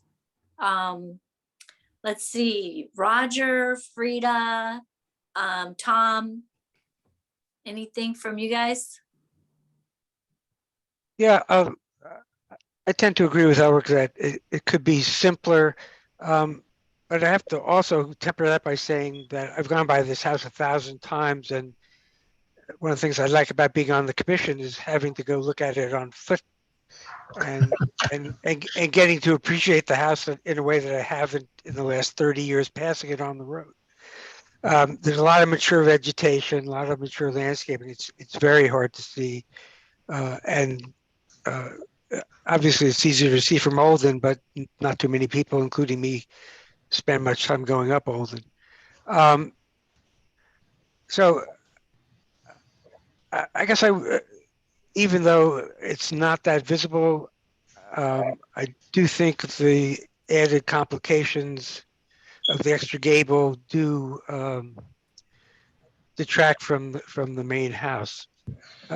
This is we're writing a recommendation to the zoning board in this instance. Yes, we're writing to the zoning board. Okay. Yeah, so that would be my comment. And my other maybe fatuous comment would be I didn't see any charging element in there. I hope one of the 3 cars is an EV. But that's my editorial was. All right. Anna, did you want to comment? I did want to comment just a tiny bit so we own the property from 2010. And interestingly, it appears that the house at the odd angle, as David highlighted, is because in the 1960s, somehow township approved the subdivision, which is where we are in violation of some FAR variance. And as David very kindly highlighted, as we moved in to the neighborhood, Princeton Historic Society asked, and we barely moved in. We said, of course, let's support, because we actually got the house because of the history and because it is not like the prior properties we just reviewed, right? So it's bigger than us, it's bigger than prior owners. That said, we have discovered actually a lot of Formica that we have since then restored.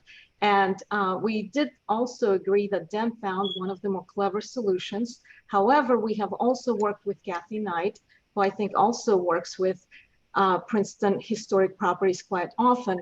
And interestingly, when we could not afford to fix the leaking roof of the garage that is in disrepair, and perhaps why Elizabeth finds it protruding, because it is an eyesore today, has said, I am dying to pitch the roof on this garage.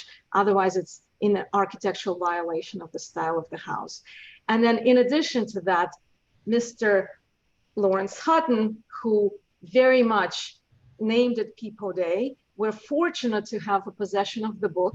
And honestly, he was one of the first ones to take a historic property and make a massive addition. So the actual ballroom is an addition. So just like all the other historic properties that we do bring people through, it has a history of an addition in 1902, 50 years since it was purchased. We actually inherited the house with some pretty ugly asphalt shingles when somebody didn't want to install slate. So there's many restorations and undoings that we're doing to the property. And in terms of just managing and respecting historic property, if you may consider 2 children, 2 parents, and we're trying not to create a bombastic garage, but do want to be safe. As you can imagine, there's a lot of turning around on that property. And I can assure you that I'm unable to park today comfortably in one of the bays of the garage that is facing Olden Lane. So if that's at all a consideration, that is why we're trying to make it a more safe maneuvering, because in that U shape, it is a not usable bay today, just based on the layout of the property today. So that's what I wanted to say with utmost respect for the property. And I probably will also confess, as we've said, we're growing into the property. I had the guts to actually look at this because I only saw half the house, right? I was dropping the kids off to Chapin School, and I had the guts to actually call and say, why haven't we seen the house? Because I didn't appreciate it fully. The rest is history, but that's my plea with respect to the house and why we're trying to pitch the roof. All right, thank you. Christine, you have your hand up? Yes, I wanted to say that I I agree very much with what David said about the design and enhancing the property. I think that the present garage is an eyesore and just doesn't work at all. And I can see Elric's point of it being a little bit large, but I think I don't think it's that large for that kind of a house. All right. Thank you, Christine. Frida, did you have anything? It's kind of weird because I see both sides, so I figure I would not say too much. I agree with Elric about the garage does seem almost over the top, as he said, like it's a little too much. There's a lot of wasted space, I feel. But you know, I mean, I don't, and I see the other side of it. Well, he said that the roof line took away from the house, and I sort of agreed to that as well. It's a little too prominent for just a garage. But then, as Christine said, you know, for a house of that size, you know, you can understand putting it there so that is not offensive, so to speak, but it then sort of becomes a different house. So unfortunately, on this one, I see both sides. All right, let's see. Tom. This is a very fascinating discussion for a very historic house. So I, like Frida, see both sides. My view is a little bit less sophisticated. My question is whether the variance is being requested for the right thing. They're asking for the variance for the garage door. Was there ever consideration to just simply do a 3-car garage parallel and indeed breach the setback line? That would be unfortunate, but doesn't that make more, isn't that the simpler, more practical solution? I appreciate that it would bump into Olden Lane's view a little bit more, but the main view of the house is facing Mercer. And in fact, I'm sorry that we don't get to see the house as much because of the dense foliage. I suppose that the garage, if we were pulled closer to Olden, could be disguised and masked by more intensive planting there.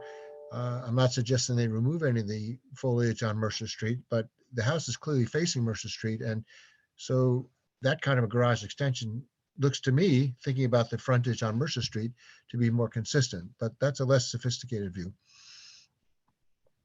All right, thanks, David. And I've got, or thanks, Tom. I have David's hand up. So David, did you want to jump in there or? You're on mute.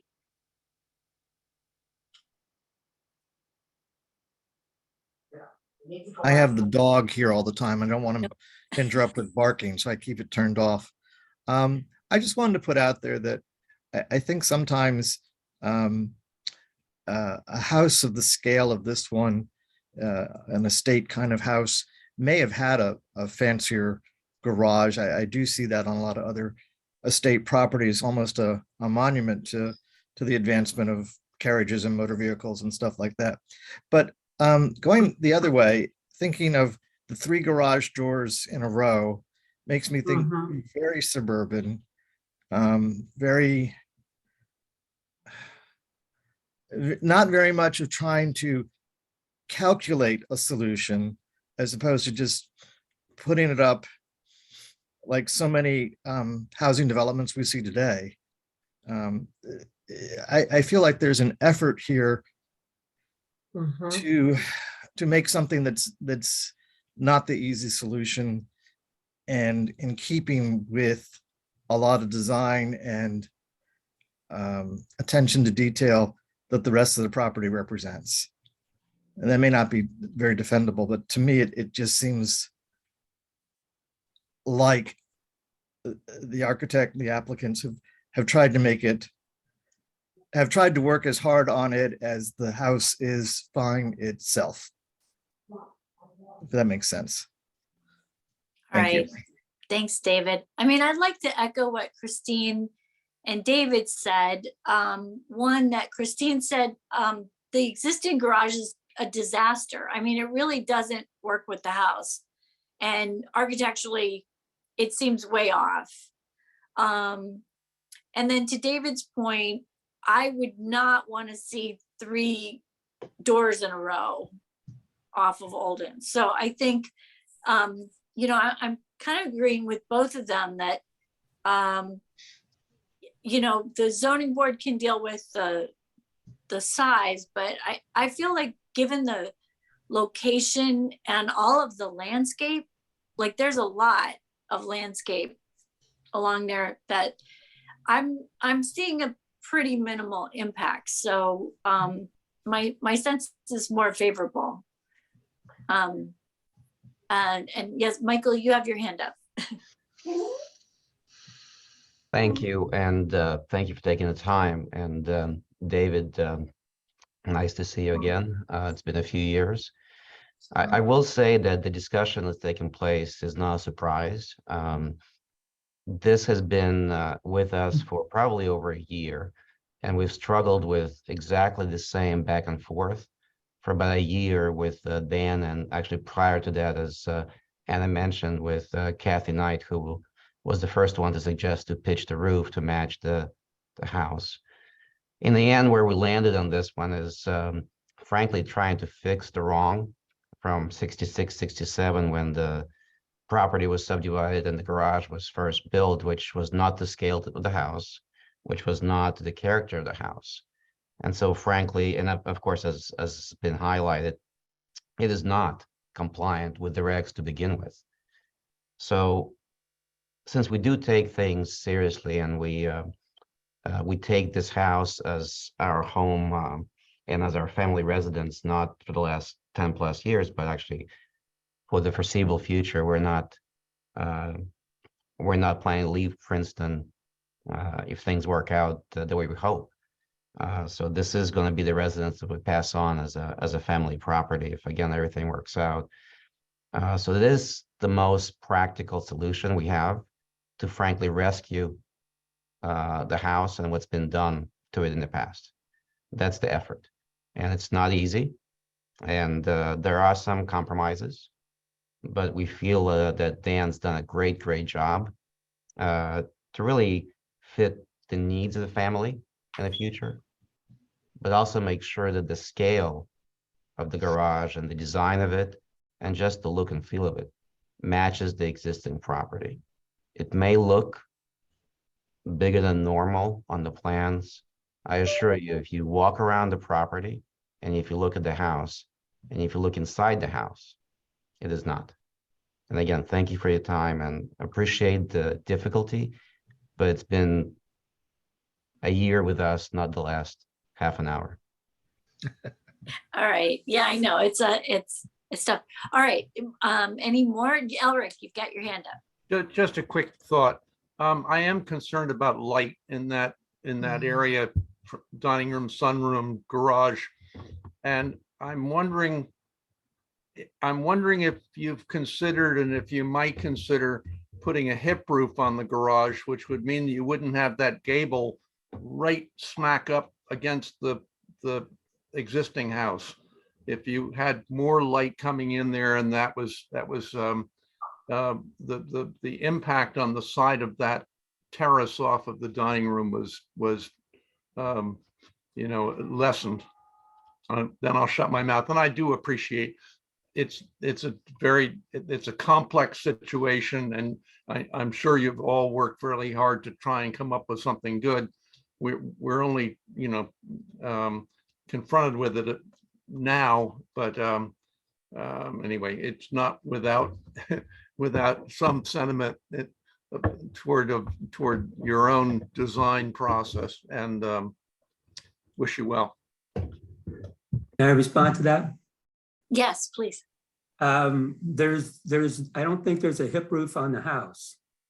I know that. I appreciate it's on the library, what's called the ballroom, which I think he used as a library. Is there a hip at the far corner of that? Don't think so. Okay, sorry. I appreciate the I did not hear. What is in the corner?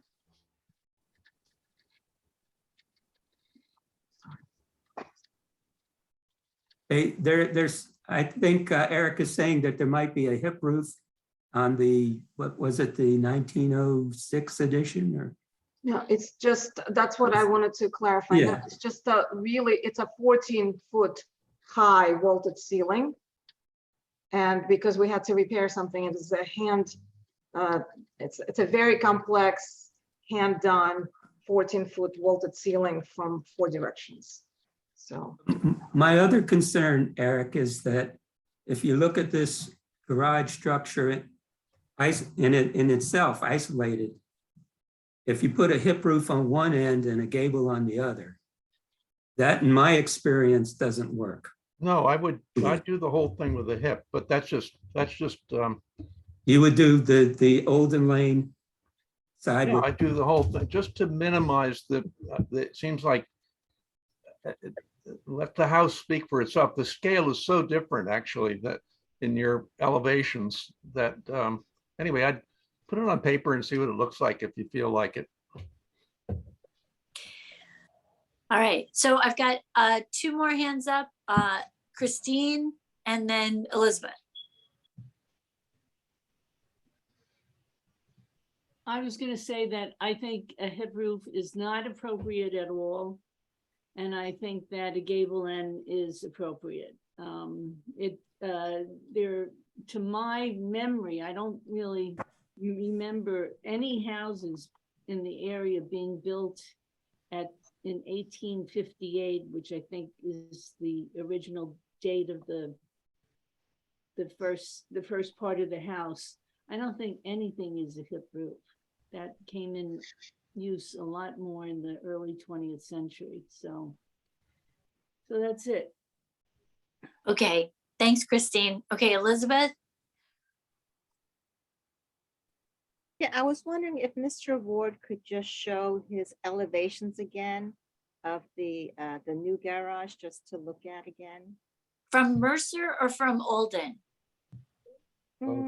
Could you start with Olden? And then show the Mercer one? Elevations.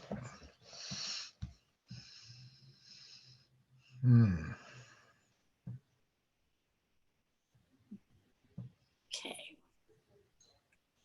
So that's the Olden, yeah. Mm-hmm. Yeah, I'm just kind of looking at the proportions of the house and the roof in relationship to the existing house. Can I make a comment on that, Elizabeth? Yes. Keep in mind that this main gable end here is set back quite far from this. This is presently the kitchen. This is connected to the garage. But those elements are both. I mean, it's a little deceptive looking at this in pure elevation, because what this garage really relates to more is this structure than it relates to that, because that's set back further. Okay, understood. Right.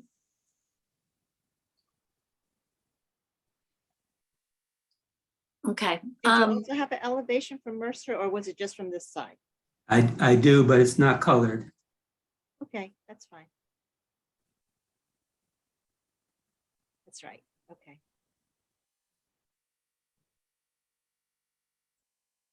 And here you can see how far back that gable end is Yeah. set from the front face of what is the kitchen and the garage. Right. Okay. I'm a little torn about the roof itself, but I do think that the double gable is not necessary. I think it takes away from the house, and I think a simpler design for that would be a better result. Can I go back to the floor plan for a second? Yeah. Go ahead.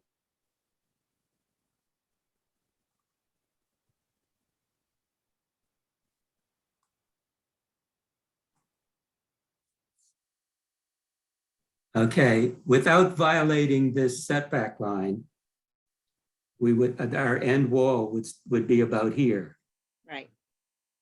And that doesn't leave us much space that doesn't leave us much space to get a double garage door in and have room along the side to get in and out of the car. That's kind of what drove this, from a functional point of view, what drove this little gable end here with the window was basically being able to get in and out of the car, have some space there, and have enough wall area on the side of the garage door to make the garage door work. Concern. Okay, all right. May I make a statement or just ask Dan a question? Sure. Dan, you've been the architect as Mr. Proletsky stated. You've all been working on this for over a year. In your opinion, have you designed this so that the scale of the various elements, in your opinion, as a licensed architect or a registered architect, that the scale is in with proportion of the lot and of the existing house? And hearing the comments and the concerns from the Historic Preservation Commission and the Historic Preservation Officer. What my response to that would be is that the scale of the garage as it faces Olden has more to do with this element, right, than it has to do with this big gable in the background. Right. So if I was to, I can't put my hand in front of it right on the computer screen, but I think that if you take that into consideration, that the scale of these elements and the scale of these elements, it's not out of whack. Right. And we're looking at a flat drawing too, correct? We're looking at a flat drawing that doesn't really communicate the fact that this big gable end is something like 25 feet in the background. And also because it's in pure elevation and not in perspective, this would be, kind of partly concealed by the stuff that's in front of it if it was viewed from the street. So it makes this element look like more prominent than it actually is. You still have the skylights over the kitchen? Scott? When I left these meetings, when they were in Princeton, driving out to Mercer Road, the light from the unintended, but the light from the, I presume from the kitchen on the right-hand side of the balustraded wing, would shine up on that big blank wall on the main section of the house. I don't know if that's still true or not, because we haven't had a meeting for years. I don't believe there is any skylights up here anymore. Not since we had the house. Good for you. Yeah, no skylights. We have replaced the flat roof that leaked, but no skylights. Good. Okay, thanks. All right, so can we go back to the gallery view? There we go. All right, so I guess I'm wondering if for Ed, we've had so many different comments. Do you want us to take a vote, or are you clear on the suggestions? Or, it seems like everyone sort of sees the difficulty and sees the pluses, and so I don't know if you're getting a clear sense of the meeting. Well, the answer is no.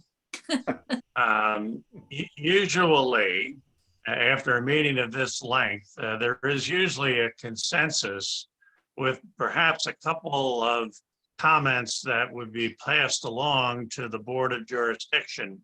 But there's usually a consensus about the direction that the HPC goes. I'm almost thinking for this one, since there seems to be pretty significant division between at least several members and perhaps the other members, that there almost has to be a minority and a majority report. I mean, there are those which do not endorse the concept that has been presented for this new 3-car garage, and there are others that believe that it's a significant, excellent rework of a very tight property, and it's appropriate. I just don't think that there's a consensus that we could say that the HPC is reached on this proposed improvement. Right. So would it help if we had like a show of hands of who endorsed the application as it is versus those who wanted to change it? Well, yeah, we could do it that way, either that or take a vote on making the recommendation. But then we could report back to the zoning board that, for example, 4 members of HPC supported the concept of and then make your comments about why, and 3 members of HPC did not support the concept and did not endorse having the board approve the application. That's the only thing I can think we can do, because I don't think you're going to reach a consensus. Okay. Just All to right. clarify, Ed, I don't think I haven't heard anybody objecting to the 3-carness of the garage. I don't think that's been an issue. There've been some qualifications about the design, and I think I've heard Elizabeth, Elric, and me talk about the design of the Olden facing gables, but that's about it. I don't sense as much. Roger, I agree. I don't think there's been any objection to the way the 3 cars have been lined up and put in the garage. I don't think that's an issue at all. I think it's really the architectural way it's been done for the new garage as proposed. Right. Okay. That seems pretty clear. David?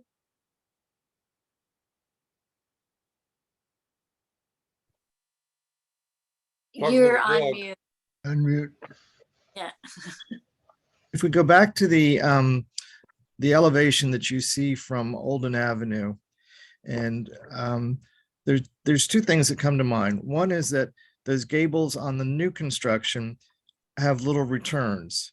If the returns weren't there, would that be less over the top? If some people are saying, would it become a little plainer if that wasn't there? And then if I'm understanding what Dan Ward told us about the setback line and getting the 18-foot wide garage door on the Mercer Street side in there, they had to have that bump out, and the bump out has that second gable. I'm not trying to design anything, but I'm just asking a question here. If it didn't have a gable and it had, a flat roof with a balustrade, like matching the kitchen addition, would that tone it down or give it a different appearance that people might not feel it's as overstated? So 2 things on that facade that could possibly change things is what I'm saying. Not both at the same time, but I'm just trying to get there for them. Could we go to that drawing, that elevation? Sure.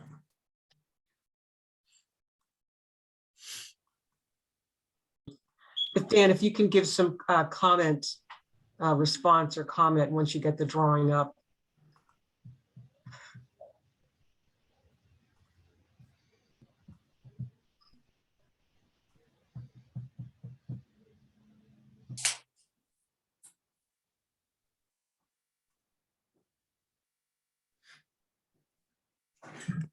So if it didn't have those returns and it was simpler, would that be what people are looking for? Well, the returns are a response to the return on these gable ends here.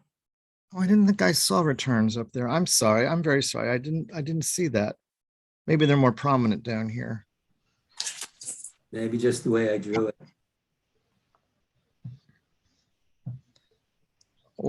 And then the other thing is, if you didn't have that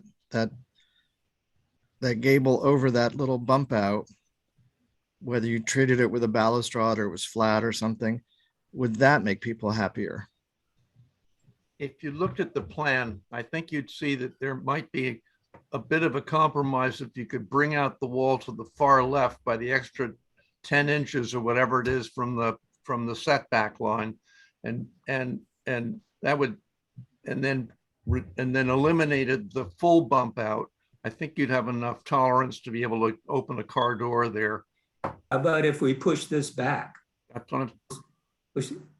yes, but bring out on that where you've got the arrow now, if you pulled that out right to the line, I think you'd get the space you need.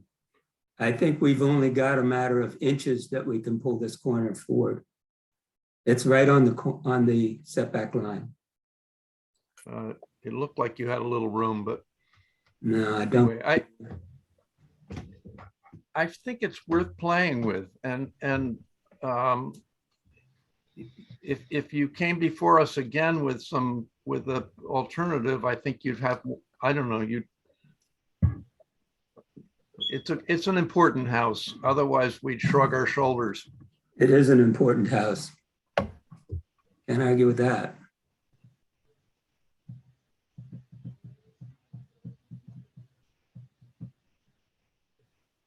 Well, personally, I think another flat roof would be detracting. I don't think that would work at all. Yeah, I agree. Probably leak. Yeah. Yeah, exactly. I didn't want to introduce that. Yeah. I really don't think that would work so well. What if the returns were just a little less stated, became a little more understated? I think that's anyway, I'm going to shut up. No, I don't think the returns are bothering Eric. I think it's the scale of these elements. Not to speak for him, but. Bonnie, the scale to me is not, it's just not that big. It's just not that, to me. I think it's the proportion of the return to the roof. It takes up so much more of it. I mean, it's so prominent. When you look at the existing house, you don't notice it as much because it's a fraction of the size of the roof line. These returns could certainly be reduced in scale. Right.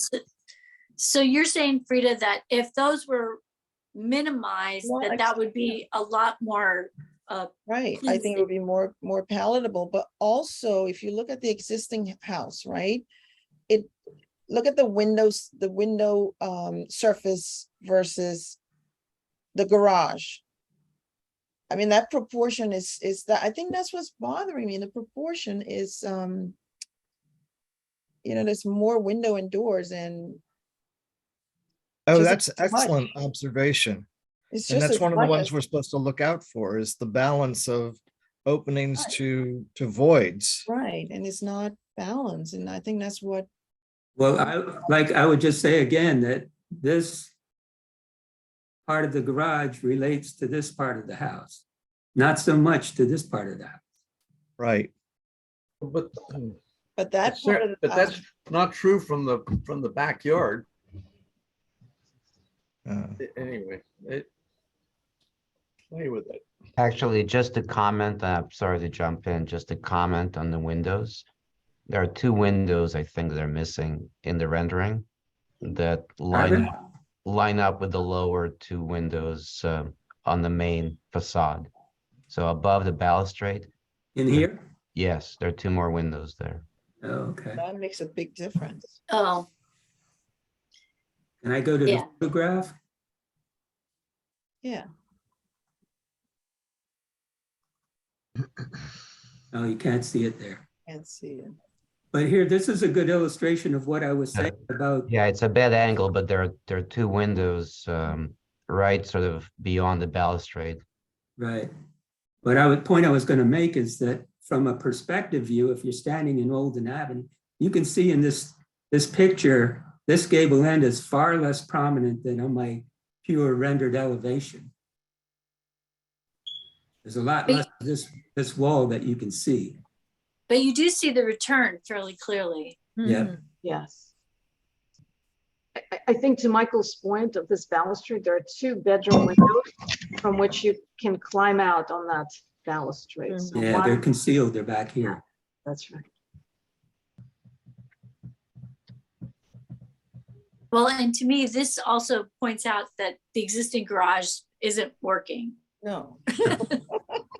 There's no doubt about that, but Yeah, Yeah, I think we all agree on that. yeah, definitely.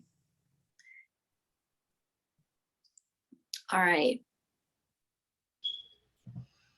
So I guess we agree that they need a new garage, that 3 cars are okay, and that a gable roof is working.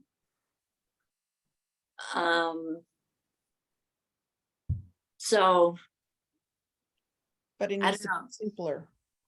And yeah, maybe if there can be minimize the window a little bit, or We can certainly cut back on those returns, those gable returns. We can certainly cut these back.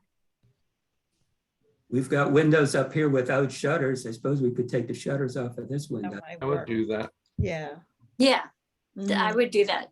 for sure. But it matches the kitchen shutter.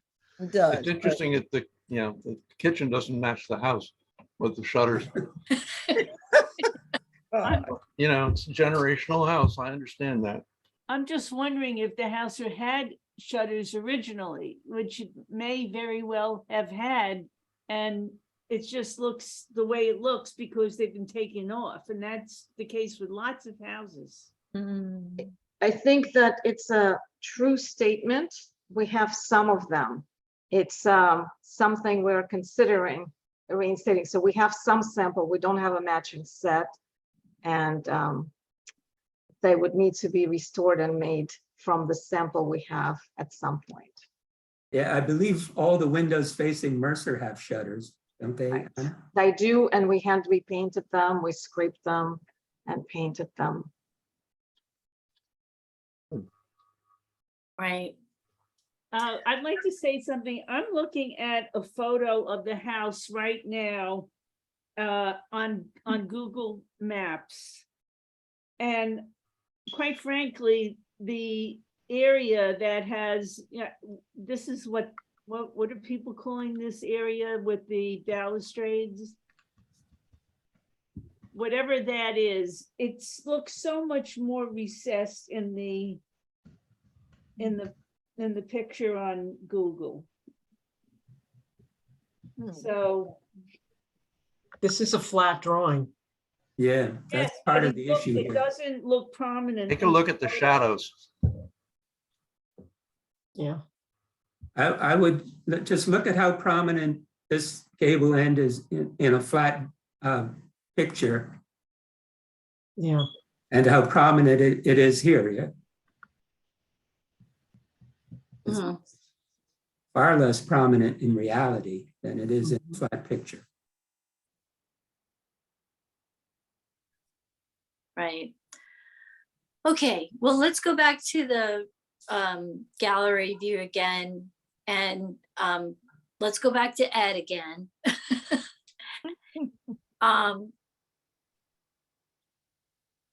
So I feel like there's somewhat more consensus than we had maybe 10 minutes ago. And then in general, there's an understanding that there needs to be a new garage, and that that the size of it isn't really in question. Well, I think we can certainly build a memo to go over to the zoning board. Another thought might be, and I don't know how the timing is, and we could ask Susan and the owners, whether or not there were any ideas, thoughts, or suggestions made this evening, which might have the applicant go back and rework some or parts of the proposed architectural features of the garage, and then come back to the board next month to see if those adjustments, or perhaps taking a look at the gable on the house from a different perspective, that reinforces the argument that Mr. Ward has been making, that it's really not that prominent. In other words, give the applicants and their attorney and their architect an opportunity to smoke on what they heard tonight, and to see whether or not there are some revisions, whether they're dramatic or de minimis, that they might want to make, and then come back and talk to the board to see if they can get a consensus from the board to support the application. As you know, when these properties, which are prominent historically in Princeton, go rely heavily on HPC's recommendations. That's been the practice. So if we could send this along with a more positive endorsement, that would certainly be, I believe, in the applicant's best interest. I don't know what the timing is. They may be on the December application next, and then want to have the case heard by the zoning board. Yes, I we don't are. know. No, we You are. And are, actually, okay. yeah, so I'm sorry, Mr. Schmier, I didn't mean to interrupt you. Oh, go ahead. Yeah, we are on the December 14 agenda. Obviously I need to speak to Mr. Ward and to Mr. and Mrs. Perletsky to see how they want to proceed. We are, I have to say, I think we're disappointed that some of these issues have come up. We think it's a very nice plan, and working with the limitations that we've had to work with, that we accommodate everything that is necessary to accommodate. We also take under advisement your comments, Mr. Schmier, that Princeton holds very highly the HPC's opinion. And I find that, in many communities where I've appeared before historic preservation commissions. So I think what I need to do is obviously speak to my clients and Mr. Ward, and we can let Ms. Kim know what our plans are. I don't know, Michael or Anna, do you have any comments, or we should speak? May I speak? So I would just ask for consideration, given that there are some agreements. We clearly respect and love the property, and that's why we got a house here, not in a development. So I also will see, as you might see, my husband actually works in the hospital, and so just practicality, he leaves the house at 4 a.m, and it is kind of challenging not to have a garage. So what I would like to see, if you would consider, is that because of that, I actually am the one parking outside, in case you're concerned at all, so that he can leave in the middle of the snowstorm to go. Now, I understand that may not be significant in the historic property, but might we get your permission to get the variance and promise to come back with some other elevations, should Dan be able to come up for your consideration concurrently? Because as Michael had highlighted, it's been a little while, and until we actually thought we had a respectable proposal, we didn't even entertain applying for variance. So that's my only ask.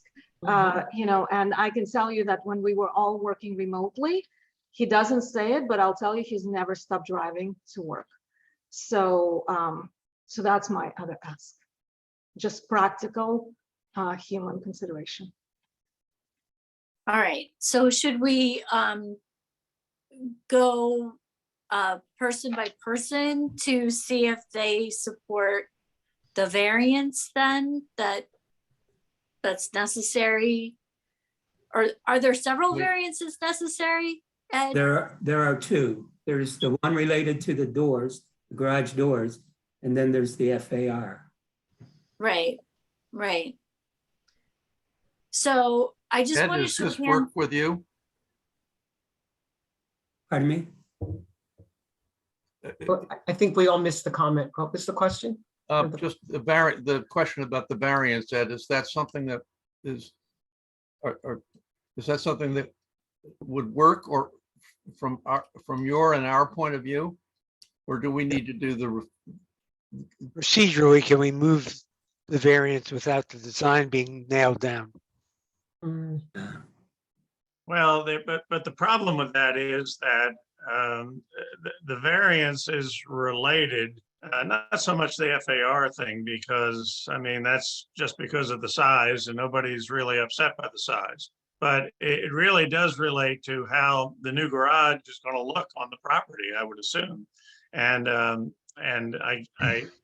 your opportunity to weigh in on that with the normal flow of things in the land use world would be to weigh in on it now and get it approved the way that the board hopefully would recommend and the zoning board would agree to.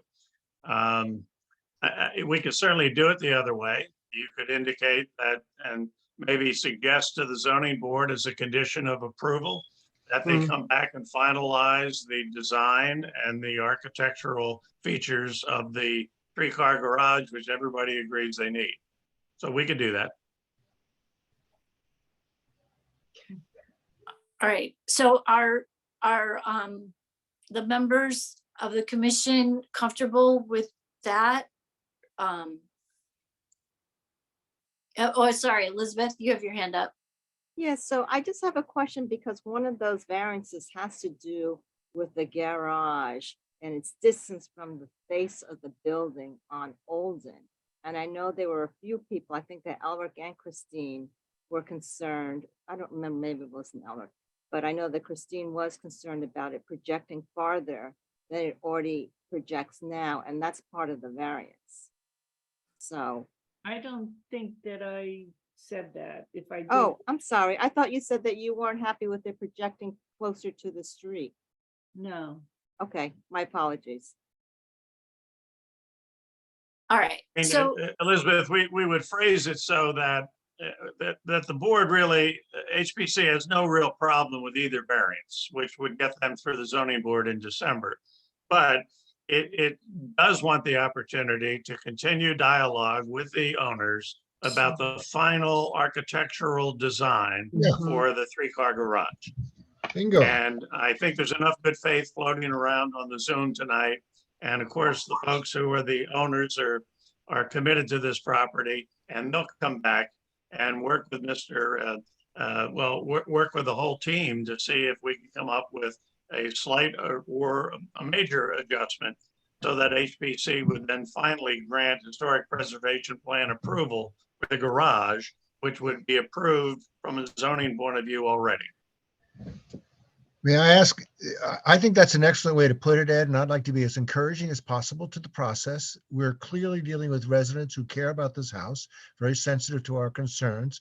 Our discussion has been about the architectural features of the house, not necessarily only the variance about the door, but we are in agreement, it seems, on the main elements of the size and the number of cars and so on. So we would like to see it again, maybe, albeit burdening the client to expend further for other drawings or another visit. But as the variance is concerned, I'm in favor of the proposal as it stands, and I'm encouraged by their care for the property and the dialogue that we've had tonight. So let's all go forward positively here. I'm okay with that. I know I've been a voice of greatest concern. Let me sketch what I'm thinking about, and I'll get that to Elizabeth, and then she can convey it.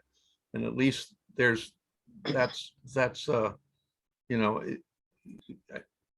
that, and then I will certainly try my very best to be in full agreement with everyone else. Whatever comes back.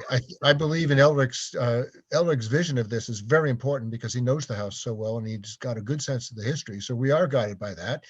So the clients just know what we are dealing with internally here. But I am sensing, and I have the most unsophisticated view, as I said at the outset, but I sense we're all together here. It's a matter of helping these clients get through the variance process. That issue is not the biggest one. It's the architectural styling and the consistency. We can dialogue further on that. I don't myself see the need to hold them up on the variance when I have good faith that they're going to come back to us in dialogue and get right, as it were, the styling of this so that it's consistent with the history of the house. Thank you. Elizabeth has her hand up. Oh, I'm sorry. I meant to put it down. So sorry. Left over. Okay. Elric, we need HPC, if it can, to sign off on this tonight, if they're going to the zoning Right. board in December. Because we'll crank out the recommendation right after the holiday, so before the end of the year. And then we'll share that with the owners and with Susan. Then with that, they would go in, but we would have this condition you just described, that if it is approved, the applicant should come back or shall come back with a condition that the final architectural design of the 3-car garage shall be not administratively, but is reviewed for historic preservation plan approval by HPC. And that takes the pressure off of trying to, scribble up some changes and come back and maybe miss the meeting and so on. We could take a little bit of time in early next year to work it out after some back and forth, and maybe after you shared some of your ideas with Dan, and then everybody could kind of work on them together before the owners came back. The next Ironically, visit we've would done be it in with East- 2 other garages in the last year, both on Mercer Street, Mercer Road and the Princeton Pike, and I think it worked out well. And just for clarification, Ed, this is a suggested historic site, Right. but Another it's issue. outside the Mercer Hill District, right. district. Is that correct, Elizabeth? Yes, it's part of the 1967 Bassett survey. So there is no historic preservation plan application. So it's our courtesy review for the Board of Jurisdiction. Understood, but if the zoning board approved this with the condition we're talking about, then we could agendize it, in January, February, whenever we get to it, or as quickly as the applicants can get back to us, and then resolve the final architectural issues and issue a resolution. Right. Right. Okay. Good. Does everyone agree with that? Okay. Okay. And now I can write the report. Okay. Well, thank you Sorry, all so much Thank you. for coming Thank in. you. And thank you for all the work you've done on the house and Much sharing your appreciated. questions with us. Yes, thank you Thank for your you. consideration, and we will get to work. Okay, Get thank there. you. Susan will get you the report right away. Okay. I appreciate that. Thank you. All right, so we have a concept review. 6 to 10 Nassau Street. Madam Chairman, may I yes. kindly excuse myself because I have to go to a meeting at 7:30 for which I have to Oh, get yeah. moving. No problem. Go ahead, Tom. Good to be Go with you ahead. all. Good discussion tonight and so Okay. fascinating. All right, thanks. Bye. Hi, Tom. Thank you. Thanks for coming by. Okay.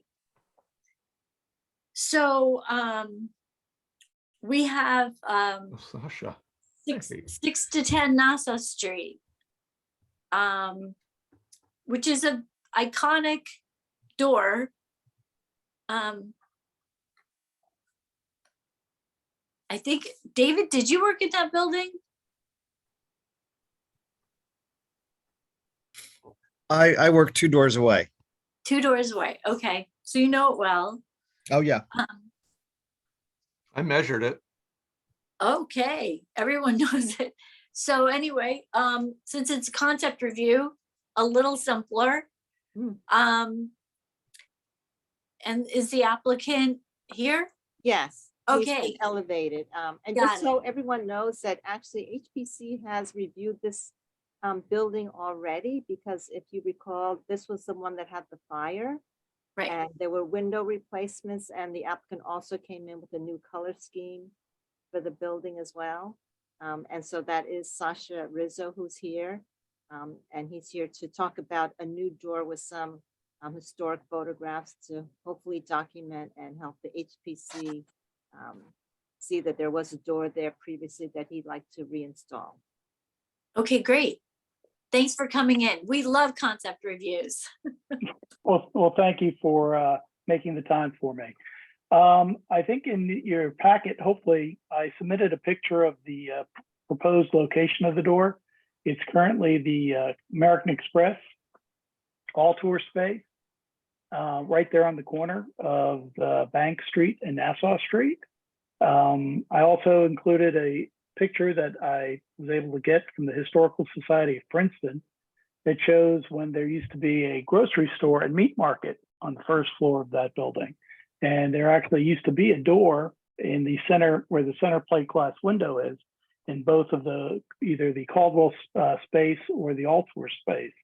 And actually, we currently still have the granite slabs in front of the building.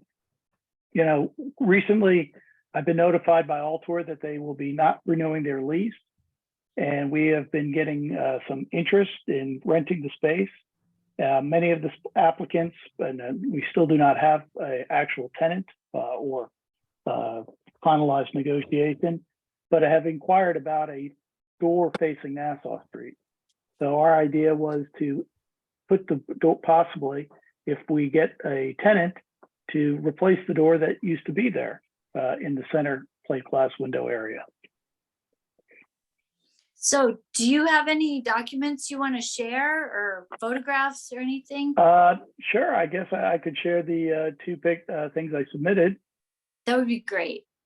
And this is just for your father's old office, not the. No, this would not be, my father's old office was Caldwell. Okay. This would be just for Altor.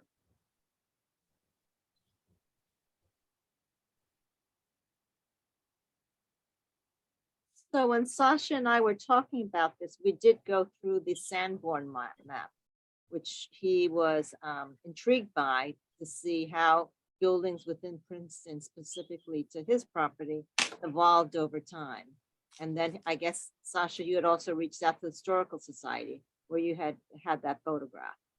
Yes, I'm sorry, I can't seem, I've submitted that with the application. Yes, it was on the website. Right, I can't seem to share my screen, I guess, for some reason. Sorry, I'm technologically challenged. I understand, me too.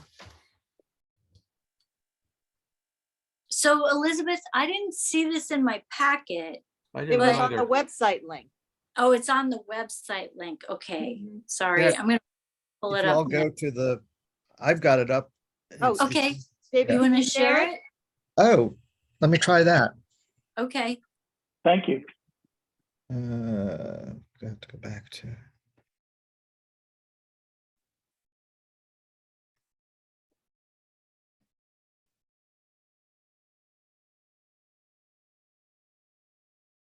Give me a second.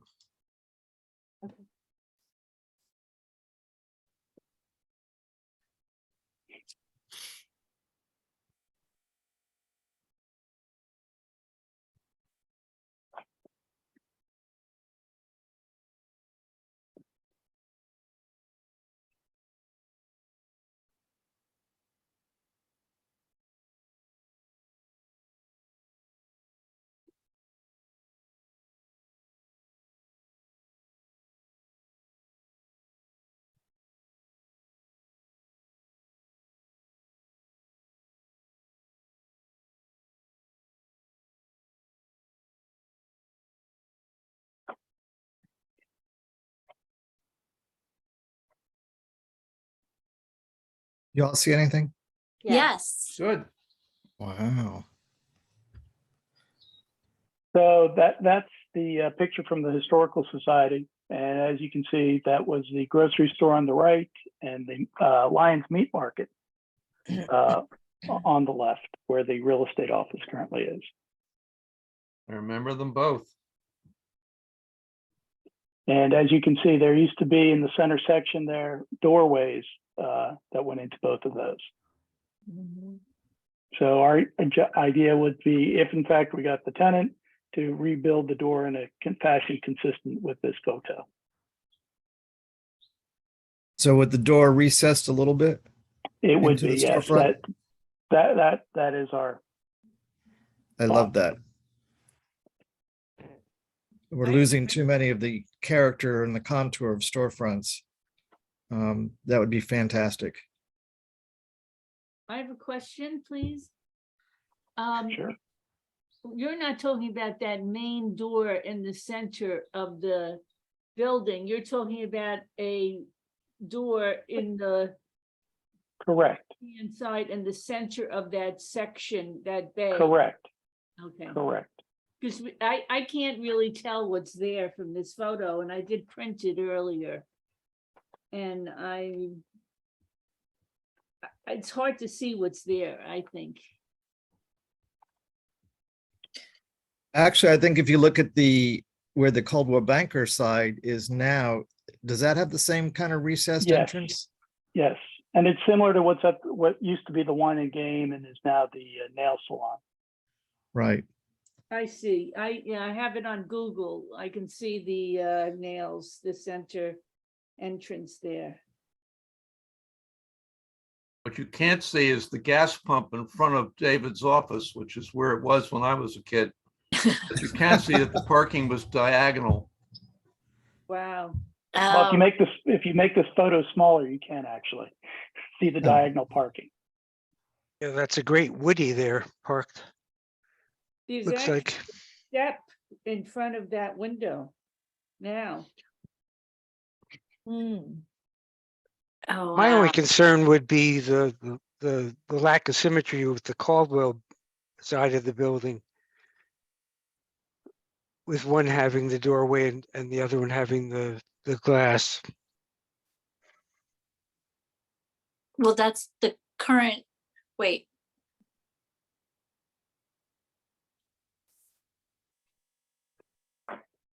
So on the Caldwell side, there's no door? No, They it's use the just center another hall. plate glass. Okay. See, I hold this up. What I would think If you is, take a look, that's the house before, when it was a house. Uh-huh. Uh-huh. Oh, wow. Wow. Before there was a carriage house. And if I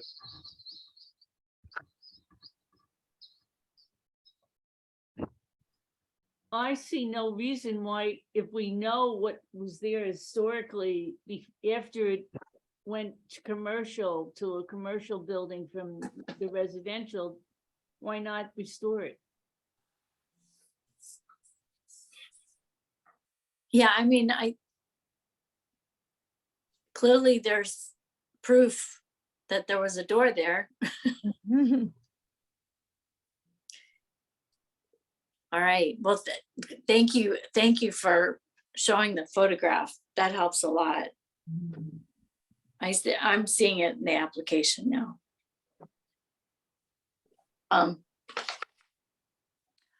So Elric, what are your thoughts on that? Oh, I'm happy with it. I agree with David, with Roger, that I would prefer to see the cuts on both sides. It just seems like that would, in some ways, it would simplify the dichotomy between the storefronts and the office space and whatever.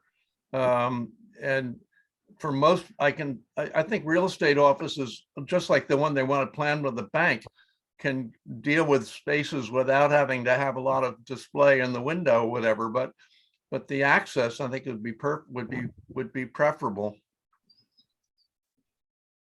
That could be a bit of a challenge because the real estate office currently, after the fire, as you might recall, did a significant renovation, and that renovation obviously did not include that center door because that was never conceived. Okay.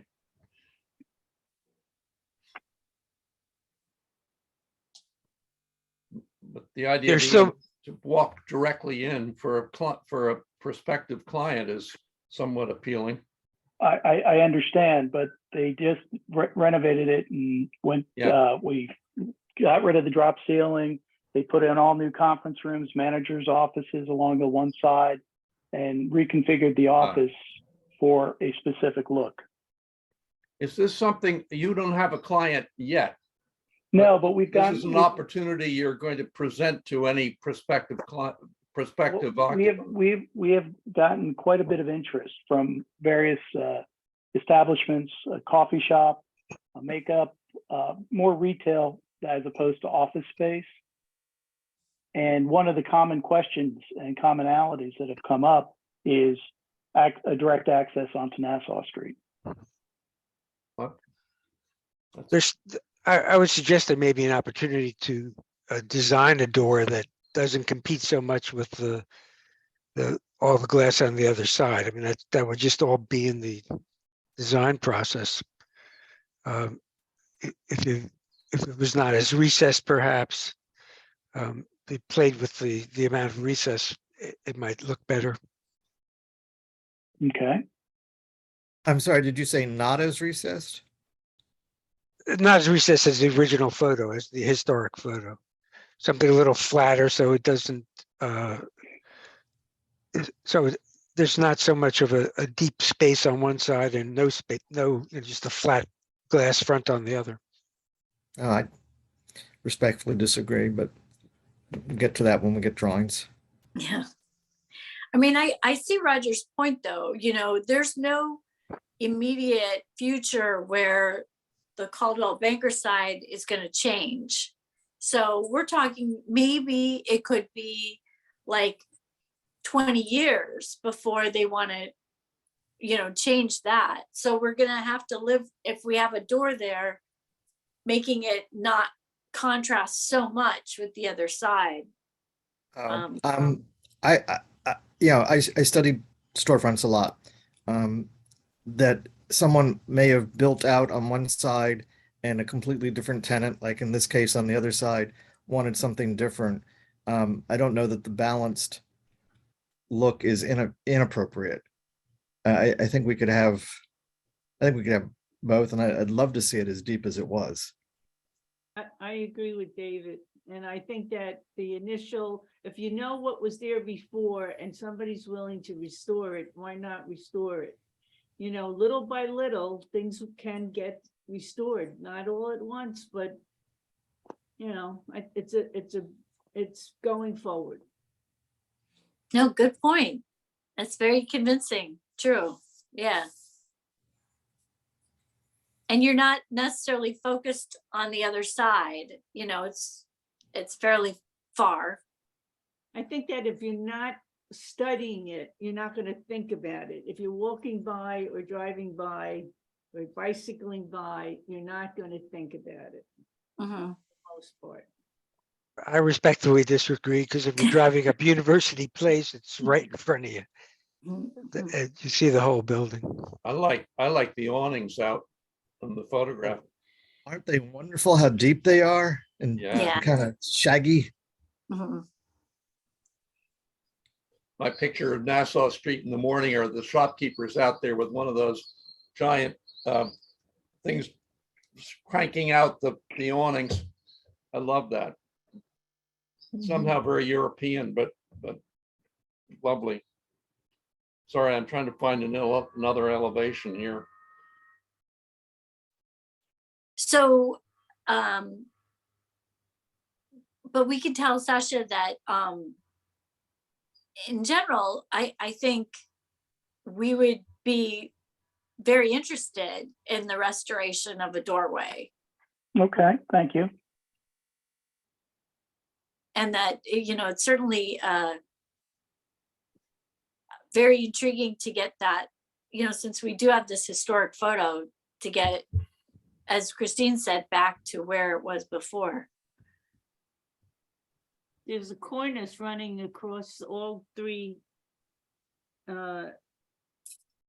storefronts, but that's another day. All right. Well, is there anything else that we can offer for advice in this concept review? No, I appreciate the feedback. I guess after talking with Elizabeth, if we actually secure a tenant, obviously we want to come back as expeditiously as possible for formal approval or formal submission of an application and hopefully approval with an actual drawing and something you guys could hopefully sink your teeth into and approve. Well, we love concept reviews because it really helps us get a handle on, what's going on and what direction you're going in. And it seems like a good one. Sasha, are you in Florida now or in Princeton? I am in balmy Florida. So Do you have plans to come back up anytime soon? yes, actually, I'm probably going to be heading up there sooner rather than later. I hear you guys have some cool weather. So my wife likes It's snow. an abandoned house For this some afternoon, inexplicable nothing reason. colder. Well, maybe we can get together when you get up here. I'd like to show you some of the things I discovered about your building 2 years ago. I would look forward to that. Thank you. Good.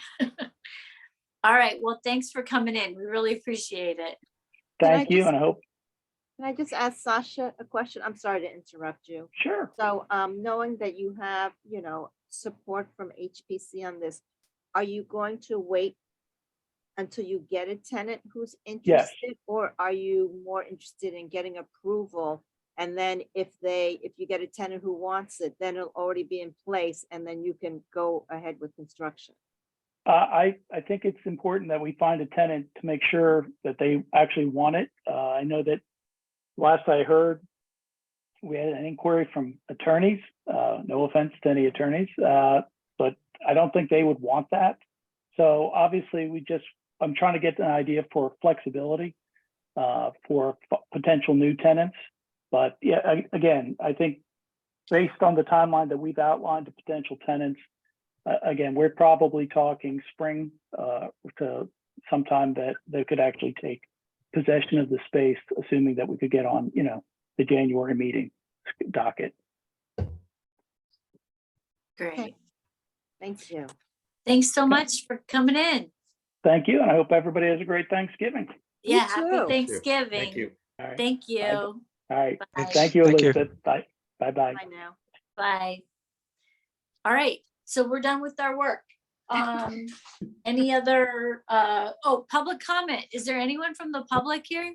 There is someone there. If they would like to make a comment, please raise your hand. It's a phone number. So, nothing yet.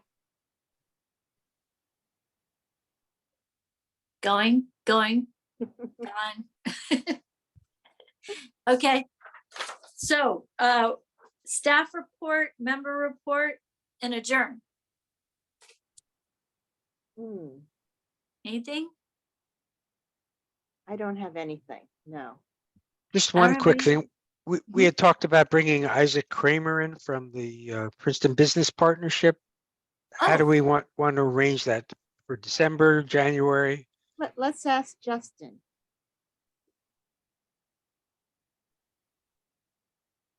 I think if you reach out to him, Elizabeth, I don't know what the December schedule is here or his is, but I don't think there's it depends on how quickly you want to talk to him. Okay, so it's all good, right? If HPC wants to see him. Sure, definitely. I know he available. was supposed to give a report at council the other night. And I think that got pushed back for one reason or another. So he's out making the rounds. Okay, if you could just give me his contact, I'll reach out to him. Sure. I'll see if he can come in December. That'd be great. And remember, December 19th, I know we're all gonna be busy, but if you can make it, we'd appreciate it. Anything else? If not, Gobble, gobble, gobble. let's go to happy Thanksgiving, everyone. Happy Thanksgiving. Happy Thanksgiving. Is there, and great, thank Happy you so much. Thanksgiving. Thank you so much for the discussion tonight. It was very interesting, really worth it. So, thank you. Motion You're to welcome. adjourn. Thank you. Thank you. Guys, do good work. Second. Okay, It's official. all right. Don't eat too much. Take care. Bye. Bye. Bye. Hi, everyone.